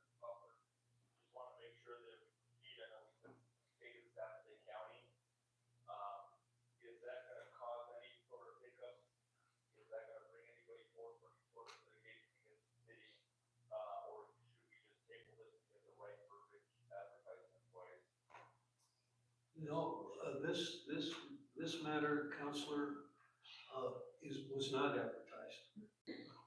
This is a summons.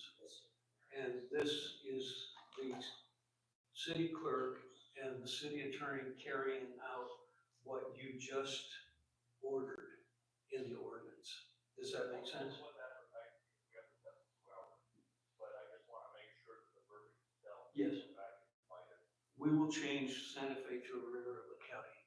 You don't really need to bring that back. We also have to go through all of the liens and calculate the proper charges and the fees. And where necessary, refresh those liens. And then this summons will be filed. This is basically an executive action authorized by the statutes and the rules of the district court authorize the city clerk to take this executive action. And it's on the agenda so that everyone knows what we're doing. Perfect, just follow up again, for the sake of transparency, just wanna make sure that there is given that kind of county verbiage. Yes, thank you. I appreciate that point.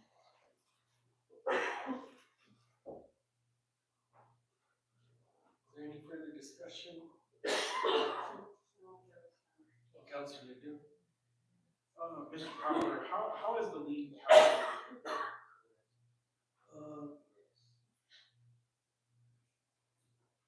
The initial liens are calculated based upon the cost to the city to clean the property. That one I mentioned earlier that has two houses with the same address, initially the lien was calculated based upon the cost. I understand all of these were done by private contractors that we paid, and those initial costs were the contract price, what we paid to clean it, plus interest from the time we paid the contractor at the appropriate rate, and plus a $15 filing fee on each lien. Some of these had more than one lien filed because we tried to refresh these liens every so often. But that's the way it's calculated. What we will do in preparing the summons is we'll go back and look at all those liens to make sure they're correct, make sure that there's a proper calculation of interest from the date of the payment, and to make sure that we put a proper reasonable attorney fee.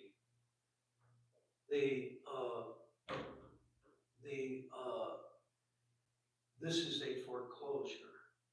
The foreclosure will proceed pursuant to the summons, and we will provide notice of the foreclosure. And we have to give an opportunity to the landowner to buy back the property for the amount of the lien. And when we give that opportunity to the landowner has the opportunity to come to the clerk's office and say, I got this lien, and I have this amount of $17,000, charge more for the lien fee than you're supposed to. You charge more than attorney fee, you miscalculated the interest, and we sit down with them and go through those calculations. Okay? And then if we can make a deal, if they want to buy it back, they have a right of redemption. That's what it's called in the law.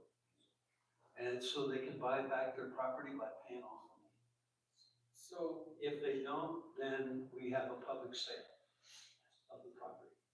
Do we have a time frame on that, sir? I hope we can get through this in 6 months. So, Mr. Cobbler, I know most of these people on here are dead. So I'm guessing their taxes haven't been paid additional, right? So what happens to the claim from taxes from River County? We have to send notices to both Rio Riva County and the state taxation and revenue. Because everybody on this list is deceased.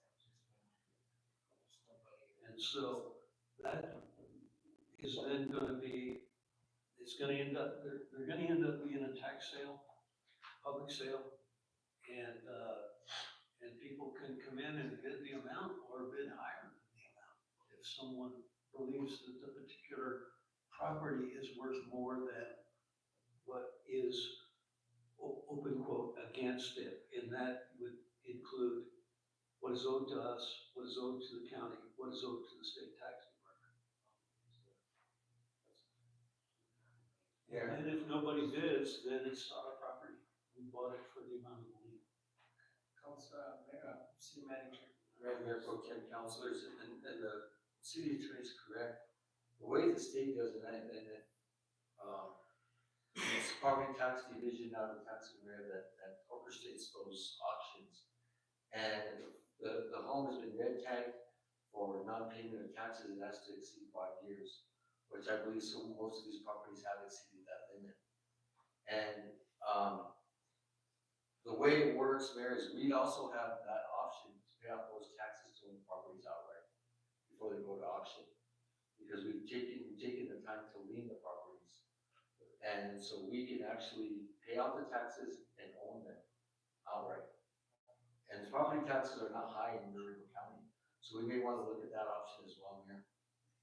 Yeah, you'll want to look at it, property specific, Mayor. I agree with the city manager completely. Some of these properties may be worth more than the total amount against them. Some of them may be worth less. And after we make that determination, we go forward. And I appreciate the diligence of the clerk staff.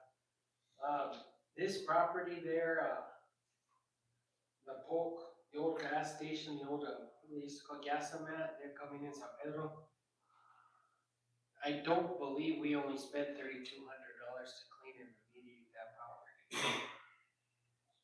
Yeah, we spent a lot more than that, and we're going on a year anniversary of that building burning, and we cleaned it up right before 60 Minutes came into town. Yes, sir. We spent like 20 grand, so. More than that. So we need, I don't know where that amount comes in at $3,200. That might be just from the last few times before it caught fire when Streets was consistently going to secure that facility. Because people were staying in the place and then coming out into the Zia creating new parking lot, but I just wanna make sure that we go through these amounts and comb through them with the thick. We'll need all the information from the city manager and others in the departments that we will need you to provide us that information so that we can correct it as we go through, and more importantly, refresh the lien and refigure the interest. And Mayor, Mayor Pro Tem councilors, also as the DC just informed me, because this property they never responded to the ownership of the property that you're referencing there.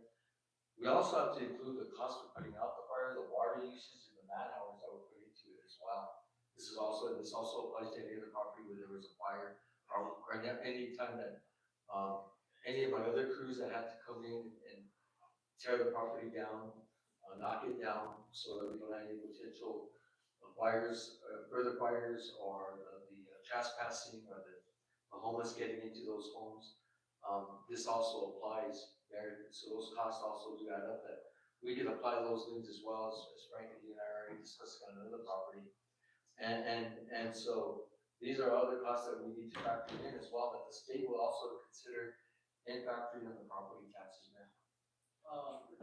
I also see another property that I know that the city tore down, and Mr. Elijah Mott, as our public works director, would know this very well.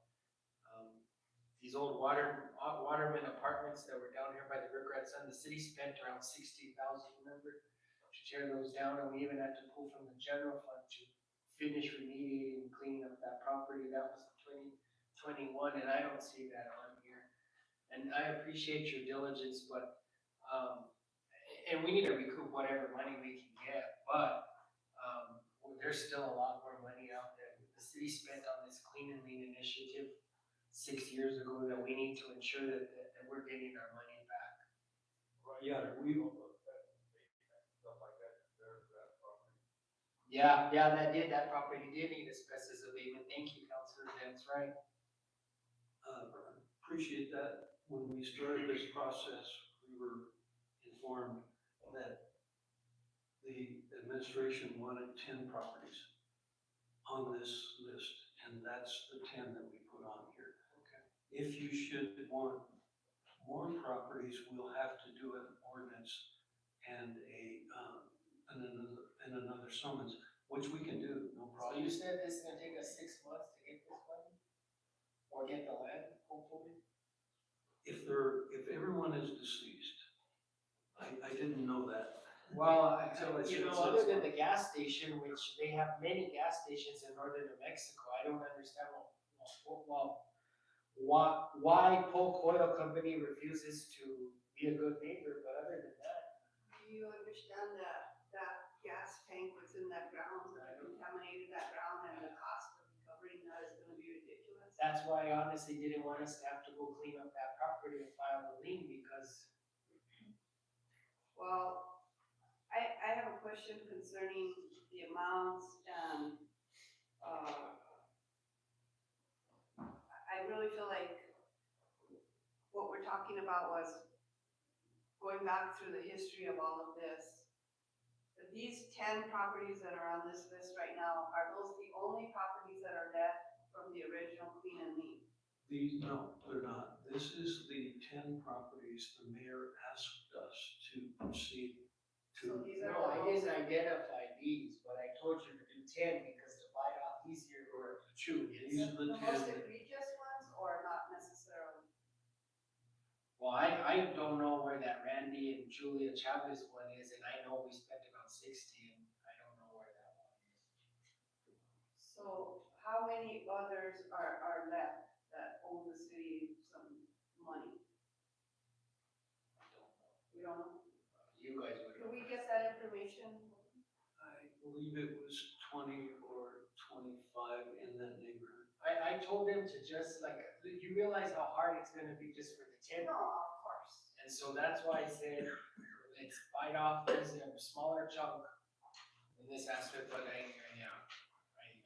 The Yes, and only last that's comment what that I have, it deals with the general fund funding a lot of the remediation that has happened on these properties, and making sure that when that funding is returned, it is returned to the general fund again.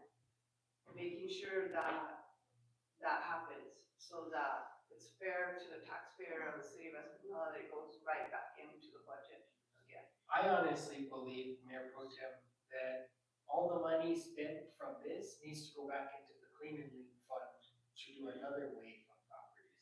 Because at that point, we're just gonna continue to just be chipping away instead of at least creating a revolving fund. That's all. And so that's. It's not a bad idea. if I could, to that point, Well, that's what you did with the Aero Motel. that's exactly what the discussion we had in 2018 with regard to the Arnold Mayor. And we were paid back, and it was You're correct. utilized for that. Yeah, it was used to tear down a lot of these other properties, yes. We set up a fund. Actually, we used the $225,000 that the Garcia Group paid us for that excess land to clean and lean the Aero Motel. And then the Aero Motel land was sold by the owners to the tribe. And we got our $225,000 back. And the discussion was that would go into a revolving fund, as you mentioned, Mayor, that would be used in the future for clean and lean. And the discussion was that in the future, all receipts from foreclosures would go into that clean and lean fund, so we could continue the clean and lean program. That was That the decision discussion. would be made by a council in the future, correct? The future clean and leans will be made by future council. I'm just giving you the background discussion with regard to the intent to set up a revolving fund. Thank you, Mr. Crawford. Councilor Salazar Torres. Thank you, Mayor. And, just to bring up a few properties that I had on my radar when we first started this, was just down the road here on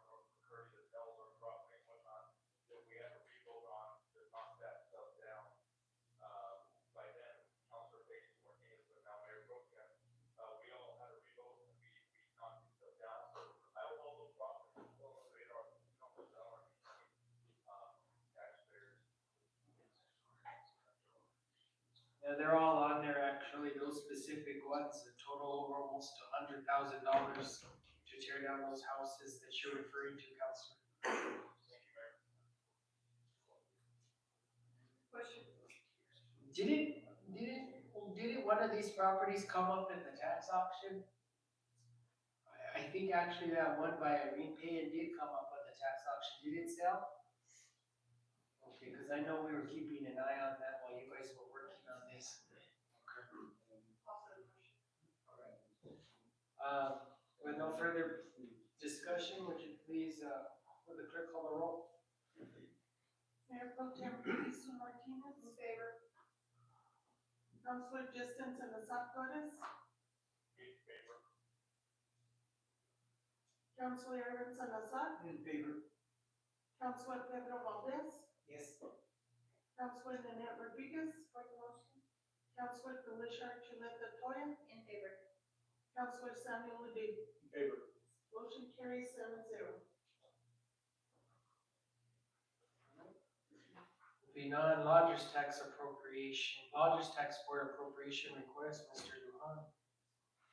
Mayor, this was done at a special meeting of the lodgers tax, just to provide for the upcoming centennial events. I think that's what it is.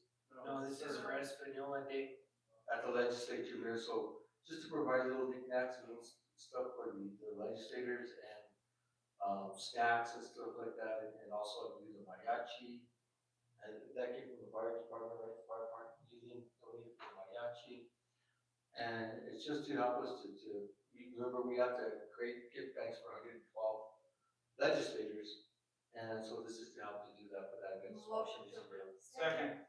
Motion made by Mayor Pro Tem Peggy Sue Martinez, second by Councilor Ledoux. Any discussion? Under discussion, can we have an amount, please?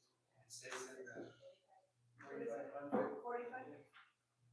4,000. That was the recommendation from the lodger's tax. Any discussion? Any further discussion? Okay, right there. Oh, Councilor Ledoux? The significance behind, what's the significance behind the 112 specifically? Mayor Pro Tem Council is only 12 legislators. So So the whole body. we wanna give to everybody that, this is how putting Espanola on the map. This is, we have, Looking at positively promoting our community. yes, sir, Mayor, we have 2 House members, 1 senator that represents a little bit of northern River County and a little bit of southern Santa Fe County, that's Bobby Gonzalez. We have Representative Herrera, Senator Leo Jaramillo, and Representative Joseph Sanchez. But Representative Romero Martin. Andrea just doesn't have any part of this, but yeah. That goes up to East Shadowwood. She's got a Llano or Rosseco in that area. Oh, no, she has in East Shadowwood, I think she got. Point of order, we can discuss this offline. But I wanted to say the reason behind that, I have that question is, are we included the statewide elected officials in that? Probably just the governor. Oh, and the lieutenant governor, thank you. And the lieutenant governor, because he is the president of the state senate, so we'll probably recognize him also because, so 114 here. All right. Any other questions on this, folks? I just appreciate the staff for all the work they do to put together Espanola Day. It's always a big deal for us here in Espanola. It's a great day to market our community in a positive direction. There's a motion and a second on the floor. Would the clerk please call the roll? Mayor Pro Tem Peggy Sue Martinez. In favor. Councilor Justin Salazar Torres. In favor, I hope that you get that. Councilor Aaron Salazar. In favor. Councilor Pedro Valdez. Yes. Councilor Nanette Rodriguez. For the motion. Councilor Felicia Chuleta Toya. In favor. Councilor Samuel Ledoux. In favor. Motion carries 7-0. All right, thank you. Moving on, San Juan Chama Project Water Purchase Contract between the City of Espanola and Rio de Chama Acequia Association, presented by Mr. Duhan. Mayor, I was gonna defer to the city attorney, he's been involved in this as well as Mr. Elijah Mares, and basically what it is, Mayor, it's the water rights that we own, along the river, and we lease them every year out for this amount of money, $98,000, it's been very consistent there, every year the same amount. And this is the amount that they pay. We do have some, once in a while, some, discussions with as to who we lease our water rights to, and this comes from, Gloria Gio, who advises us on the water rights and how we, lease them out, who we lease them to.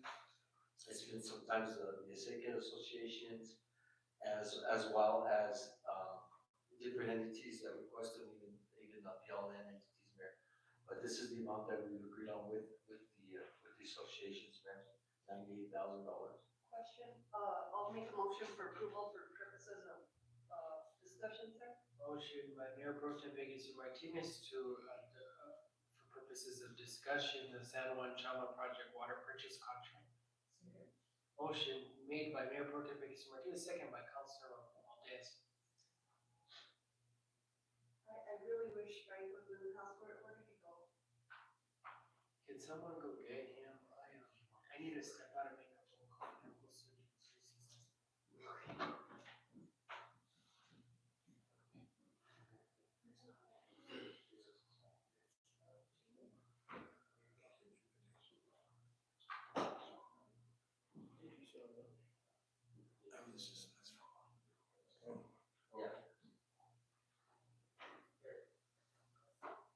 Commissioner Hank. Madam Mayor Pro Tem, this is the city attorney's return. This is on the diversion. Madam Mayor Pro Tem. Yes, sir. Go ahead, take a seat. Questions? I actually do have a question. In dealing with, first of all, this is something that the city has done annually since I've been on the council, correct? Actually, we've had San Juan Chama water since you've been on the council. But this is the first time we've had an opportunity to, sell it and collect $98,000 to the Acequias. And the Acequias, as I understand it, are using some sort of grant money. So, and we can use the water, So this even is though we not, sell it. this So is not a regular lease that we had leased before stored water. This is actually a purchase of water rights. This is a sale, this is a lease to the Acequias, for which the Acequias are paying us some $98,000 for the lease. And when we say acequias, And it's a we one-year lease. recognize that they are local acequias, correct?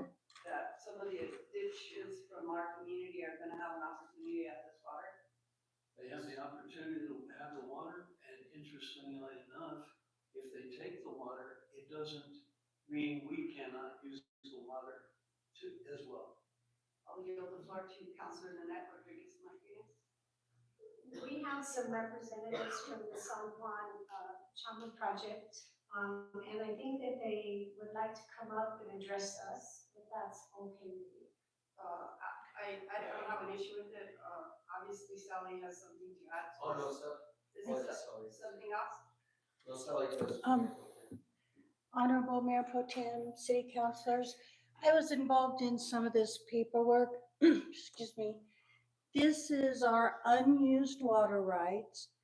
Our consultants at Glorieta Geoscience worked hard to make sure the water stayed in the valley with the acequias. The Bureau of Reclamation had also requested the water.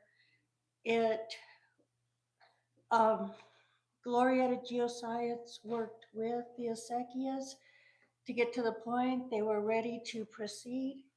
And now this is to wrap it up. It's for last calendar year, but we will not face a penalty for any evaporation. This is water that's been moved to Abiquiu. What is the duration of this lease, Mr. Copper?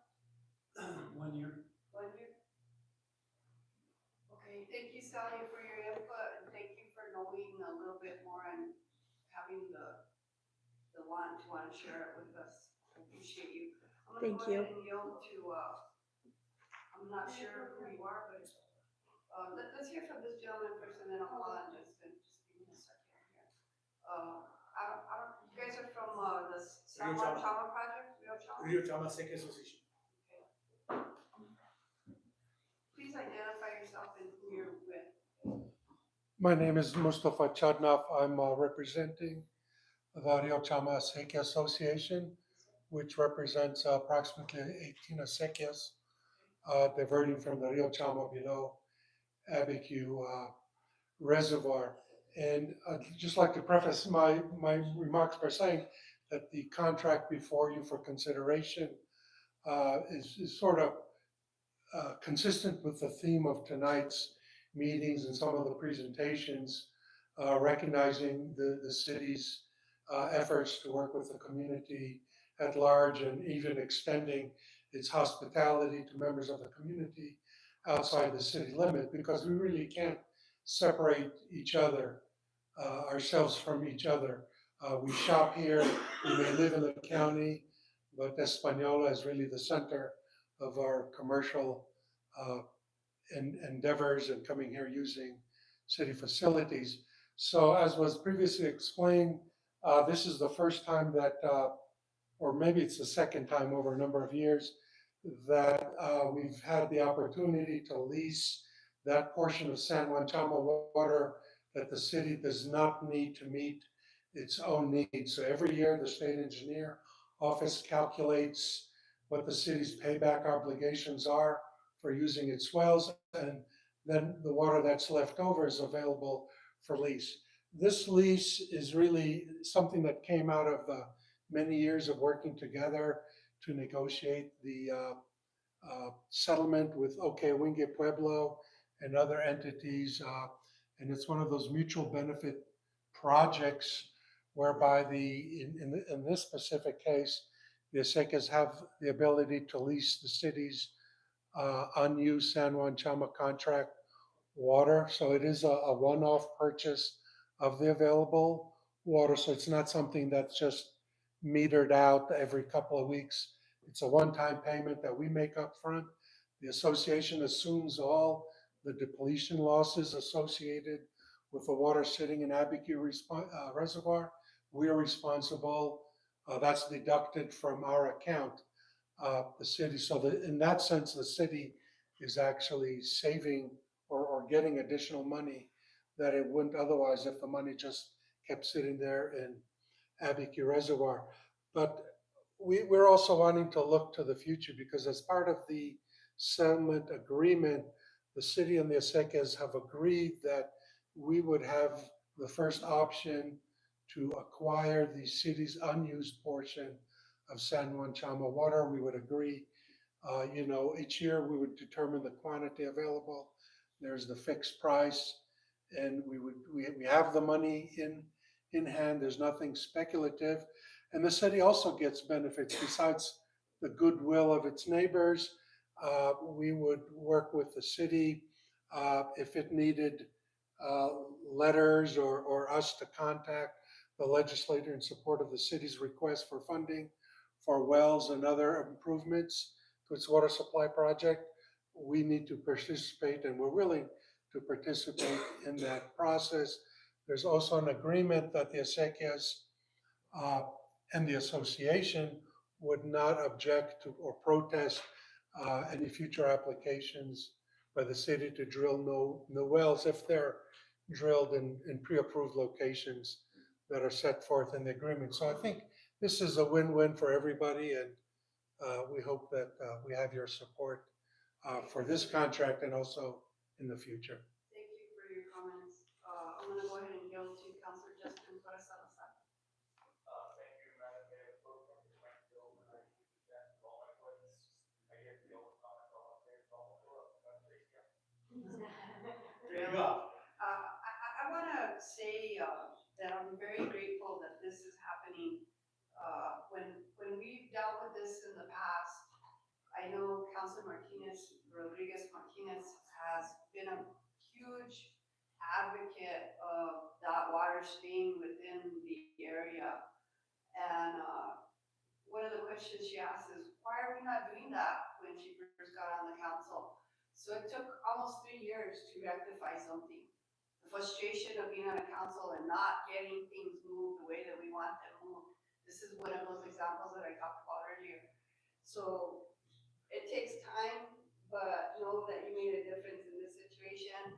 I want to thank the city manager and Mr. Koppler and also the mayor for their vision in understanding how important it is that we work with the acequias. The acequias are the lifeblood to the soul of the heart of Espanola. You said that Espanola is the hub. We are the heart here. And the acequias are what move everything. Understand that. They're very, very special. They are something that is to behold, that we first had those here. And I think that the respect needs to be retained, and the water is so critical to our community, especially in a year where there could be a shortage. Let me say that again. We haven't had a lot of rain and we haven't had a lot of snow. There could definitely be a shortage for the farmers around our area. We want for that to help as much as we can. We appreciate the acequias for working with us. We have a motion and a second. Who seconded that motion, Madam? Councilor Valdez. Anything else? Oh, I'm sorry, there, I didn't see you. I'm sorry. Just move me out of there, pal. You're doing good. So, Councilor Ledoux. I want to echo a lot of what Councilor Martinez was saying about the acequias being vital, now more than ever, because, you know, I think we all kind of need, especially the younger generation, to kind of step up and really start to fight to preserve these acequias and our water rights. You know, I used to work in Arizona, and we've seen how they're struggling now. Now they're spending billions of dollars trying to figure out ways to desalinate water from the Gulf of Mexico. That's like, if New Mexico does not figure out a way to fight to preserve our water rights and to fight to preserve water, we're gonna be in the same boat. Right now, people in Scottsdale are having water from the city of Phoenix in the northern parts being sent to them in trucks. And if we don't figure this out, if we don't work together, we're gonna be in a similar situation, trust me. I want to recognize former Mayor Richard Lucero for his vision in the water of this area. Also, I want to recognize Frank Naranjo, who worked very, very closely with acquiring the water rights that the city of Espanola currently enjoys and has.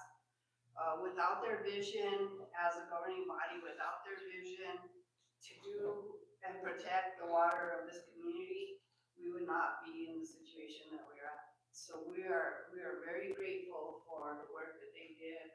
And it just goes to show you how important it is for leadership to have that vision, to not be thinking about tomorrow, but be thinking about a generation from now, and how critical those thoughts need to be, and then working together in producing something positive for the community. And this is something that's very, very positive for this community.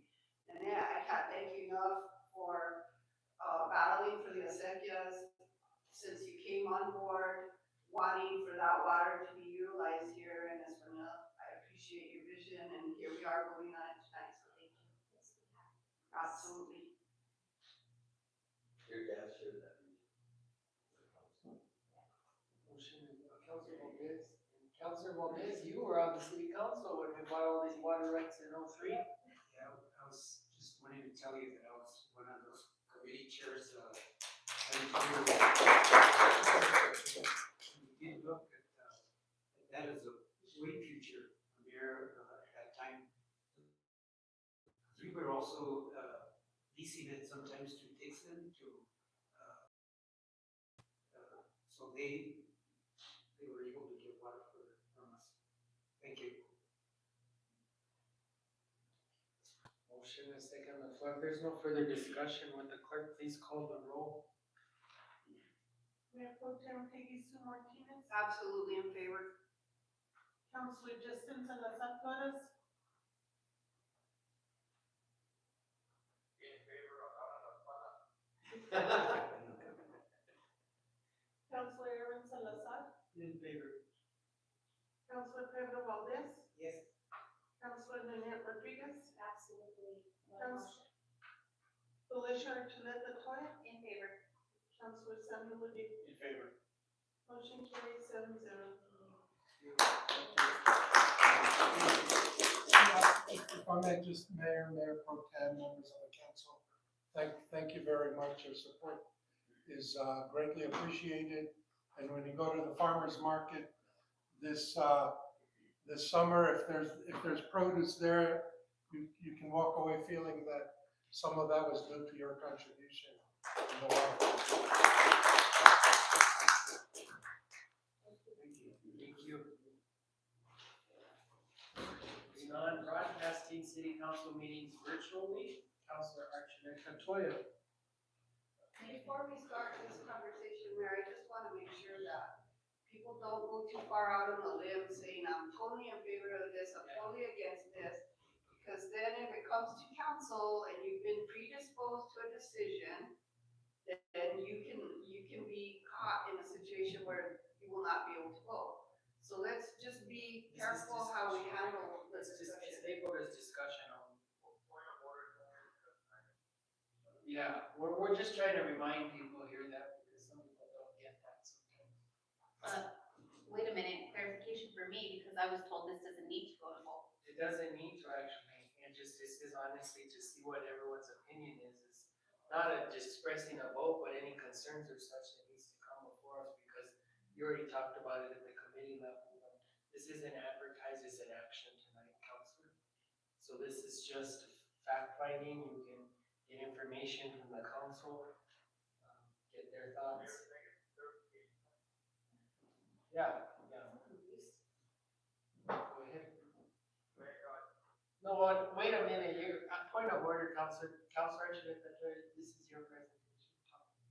So I think I'm hearing two different things, and maybe this is what Councilor Salazar Torres is gonna say too, but I'm hearing on one hand, and what I was told in committee is that we just present it, and this is, we'll go forward. We can get feedback, sure, yes, but this will not be coming to council for a vote in the future. Well, if we take official action, which I think would require all of us coming together and discussing what our viewpoints are regarding this, and then I think we can then take a formal action, like a resolution of what we're going to do. But I think at this point, all we should just do is hammer out the details. Okay. Hammer them out. Had I known that, we would just did a resolution right away. Well, I think this allows you to have everybody included in discussion where it's not just public relations coming in. You don't have that responsibility solely on your shoulders. Okay, so what we discussed in committee, was bringing back the virtual option, whether we would utilize Zoom or Teams. That's something that we would determine with the clerk's office. But there are some stipulations. This is us taking baby steps at this and to bring things back. But it would be, we would set it up in a webinar, format, meaning that those that do join via the virtual link can only listen. If they would like to make public comment, they would have to come and do this in person still. You still have to come, sign in, and present it in person. Recording, we discussed recording, and since our meetings are already recorded and posting those on the web for future reference, that is not an option at this time with our current infrastructure, but that is also something that we're still looking into for the future. It's not a no, but right now what we're just discussed is bringing back the virtual option. What I do want to mention too is that the committee also met with Mr. Cobbler to make sure that what we were bringing and what we discussed fell within laws and that we were not, by us saying that this is only for people to be able to listen into versus being able to provide public comment, wanted to make sure that we were not out of bounds there. So Mr. Cobbler agreed that we were not out of bounds and that is permissible. We feel strongly that we need to provide this option. We've heard time and time again from the constituents that Calista is not reliable. At times it may not be. There's folks that would like to get here but can't. And this is just one way, in our opinion, that we are showing that we are trying to make an effort to be as transparent as possible with the information that we present here in council. And so they can have real-time information versus having to wait, for meeting minutes to be posted and such things like that. So I don't know if Councilor Lopez has anything to add.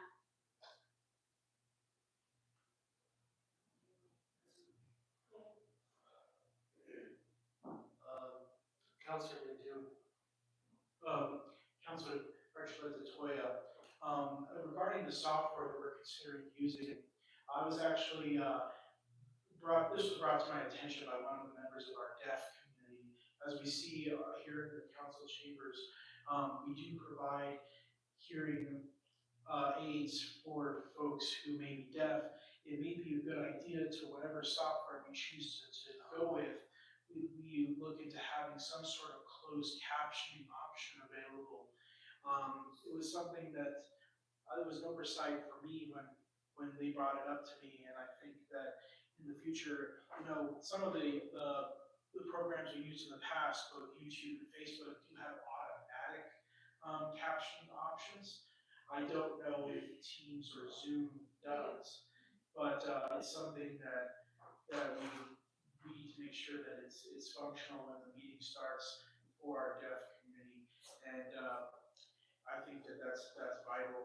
It was something that was an oversight for me, so I figured it was important to bring it up. It is an option on either platform. I'm more familiar with Teams, but it is an option. Councilor Rodriguez. Councilor Salazar Torres.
I just wanted to bring up, public relations is not a standing council committee and it's only composed of 2 councilors. So that's, and staff, so it doesn't include, literally half a majority of the council, so that's why it did come before here.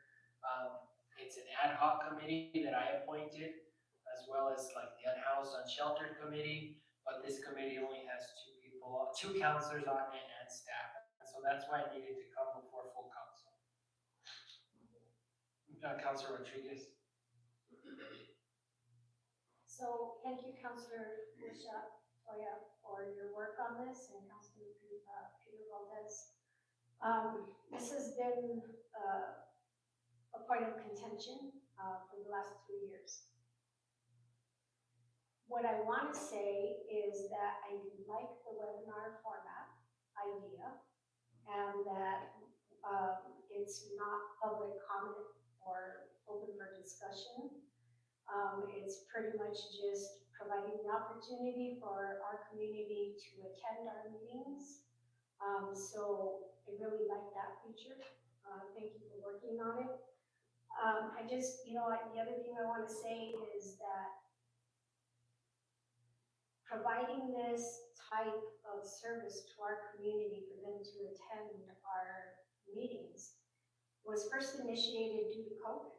That's why it came into existence. And so I'm just gonna say that because we're not voting tonight, it's just a discussion.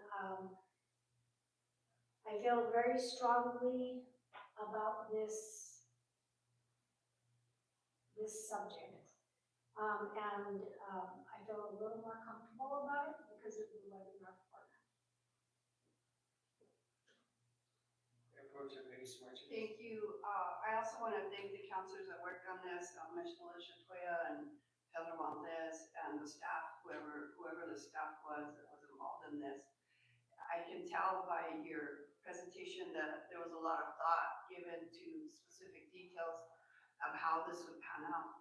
I'm curious to know what platform the webinar would be on. What would it come out as to somebody that picked it up? Would it be So they'll have to download Zoom or Teams, and they're gonna have to utilize the application to be able to utilize it. And it's encrypted and all that, and so obviously we know who's logging into the system the whole entire time. And so that's one of the things where we're not having a pitfall in the past. So that there's my concern, what the mayor just mentioned. At one time, there was an issue with specifically that computer and people saying like the clerk wasn't doing her job and she doesn't know what she's doing and there's a big old issue with it. Whether you liked her or didn't like her, whatever the situation was. But then we come to find out that an outside source had actually taken a hold of some of that. So to me, I just want to make sure that we're doing it safely if it does happen. Yeah. Counselor, I'm gonna have to yield to the clerk because the clerk's the one that handles a lot of this. Councilor Justin, go ahead. Thank you, Mayor. I just want to kind of go off what Mayor Brooks just said. She's not wrong at all. But on the flip side, us as a city, we failed to provide the proper training and get these folks the education to know how to do this stuff. We kind of threw them to the dogs. So yes, everyone's not wrong at all. Yes, yes, I get it. But it was me as a counselor, us, the governing body, that messed up what we did not provide the proper training and resources for these folks to utilize the tools that they had at hand. We're point of order. We're going down a rabbit hole now and talking about that. We need to launch a system that is encrypted and cannot be hacked. Forget the manpower, staffing situation. We need to create a system. We need to launch the meetings and live stream the meetings where it's safe and secure for the city. That should be the ultimate goal of all of us in here.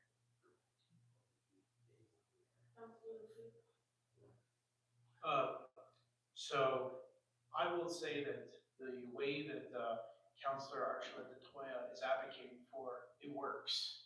I was on the Arizona Board of Barbering and Cosmetology, and that is the format that we used. We used not Microsoft Teams or Zoom because the state at that time was Google, so we used Google Meet. And that's how we recorded and archived all our meetings and live streamed them. So it was a very efficient format, and it also allowed us to capture the audio and put it on our website. And I think if we could do something similar with the city, it not only helps, make us transparent, but it also helps staff. For instance, the stenographer who wants to double check the data, the audio. So they can access that, they can make sure all the meeting minutes are correct.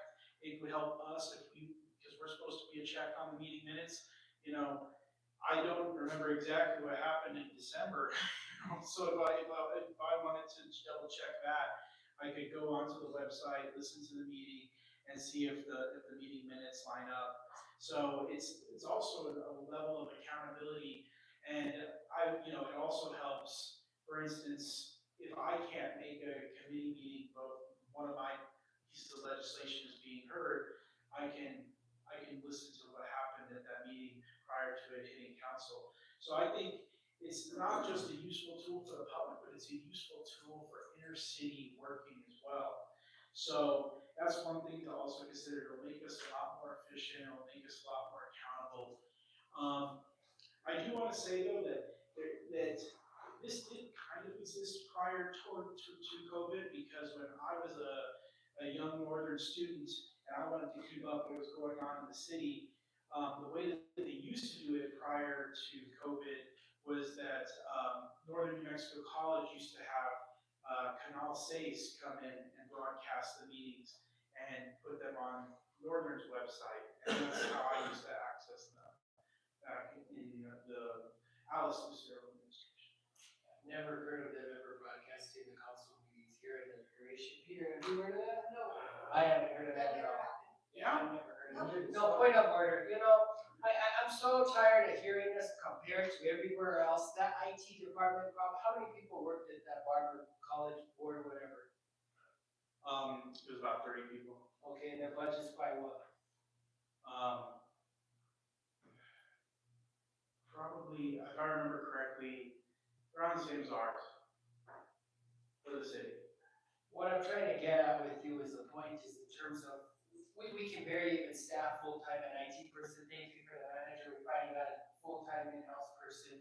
Now, we have aging infrastructure from 20 years ago. I constantly am told, why don't we do this? Why don't we do that? Our budget doesn't allow us to, because we're trying to decide if we can upgrade the utility infrastructure here, IT infrastructure, and decide if we're gonna pay for tortillas for them at the senior center. And so at the end of the day, we need to make the priorities, and this is how we're doing it in the best interest of the city. And if you don't like it, quite frankly, I don't really care anymore.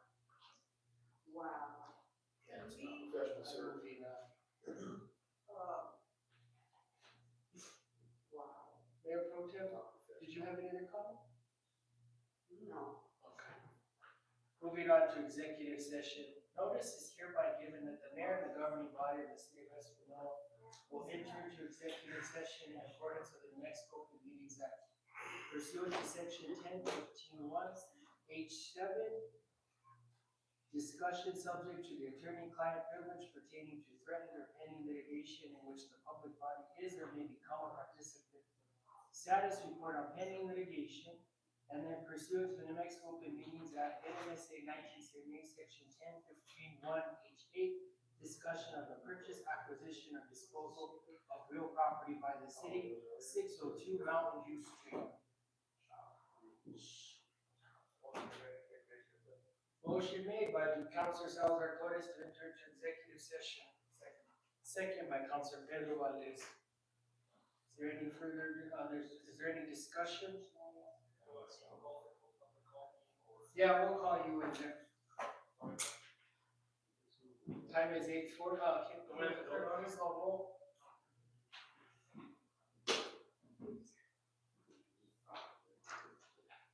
Pro Tem Peggy Sue Martinez, in favor. Councilor Justin Salazar Torres. In favor. Councilor Aaron Salazar. In favor. Councilor Pedro Valdez. Yes. Councilor Nanette Rodriguez. On motion. Councilor Felicia Chuleta Toya. In favor. Councilor Stanley Ledoux. 7-0, motion carries.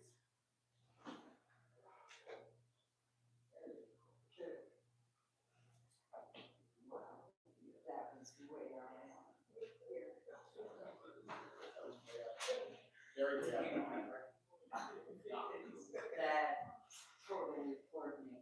And I'm still silent, because you help it far away from me. Actually, so, thank you. Oh, sorry.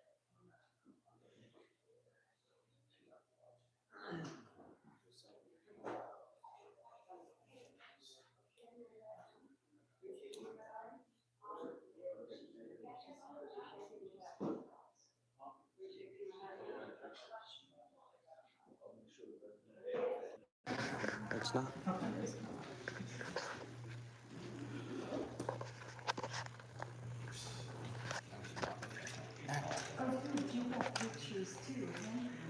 All right, on a dip out. You guys, thank you guys for joining. Appreciate you guys.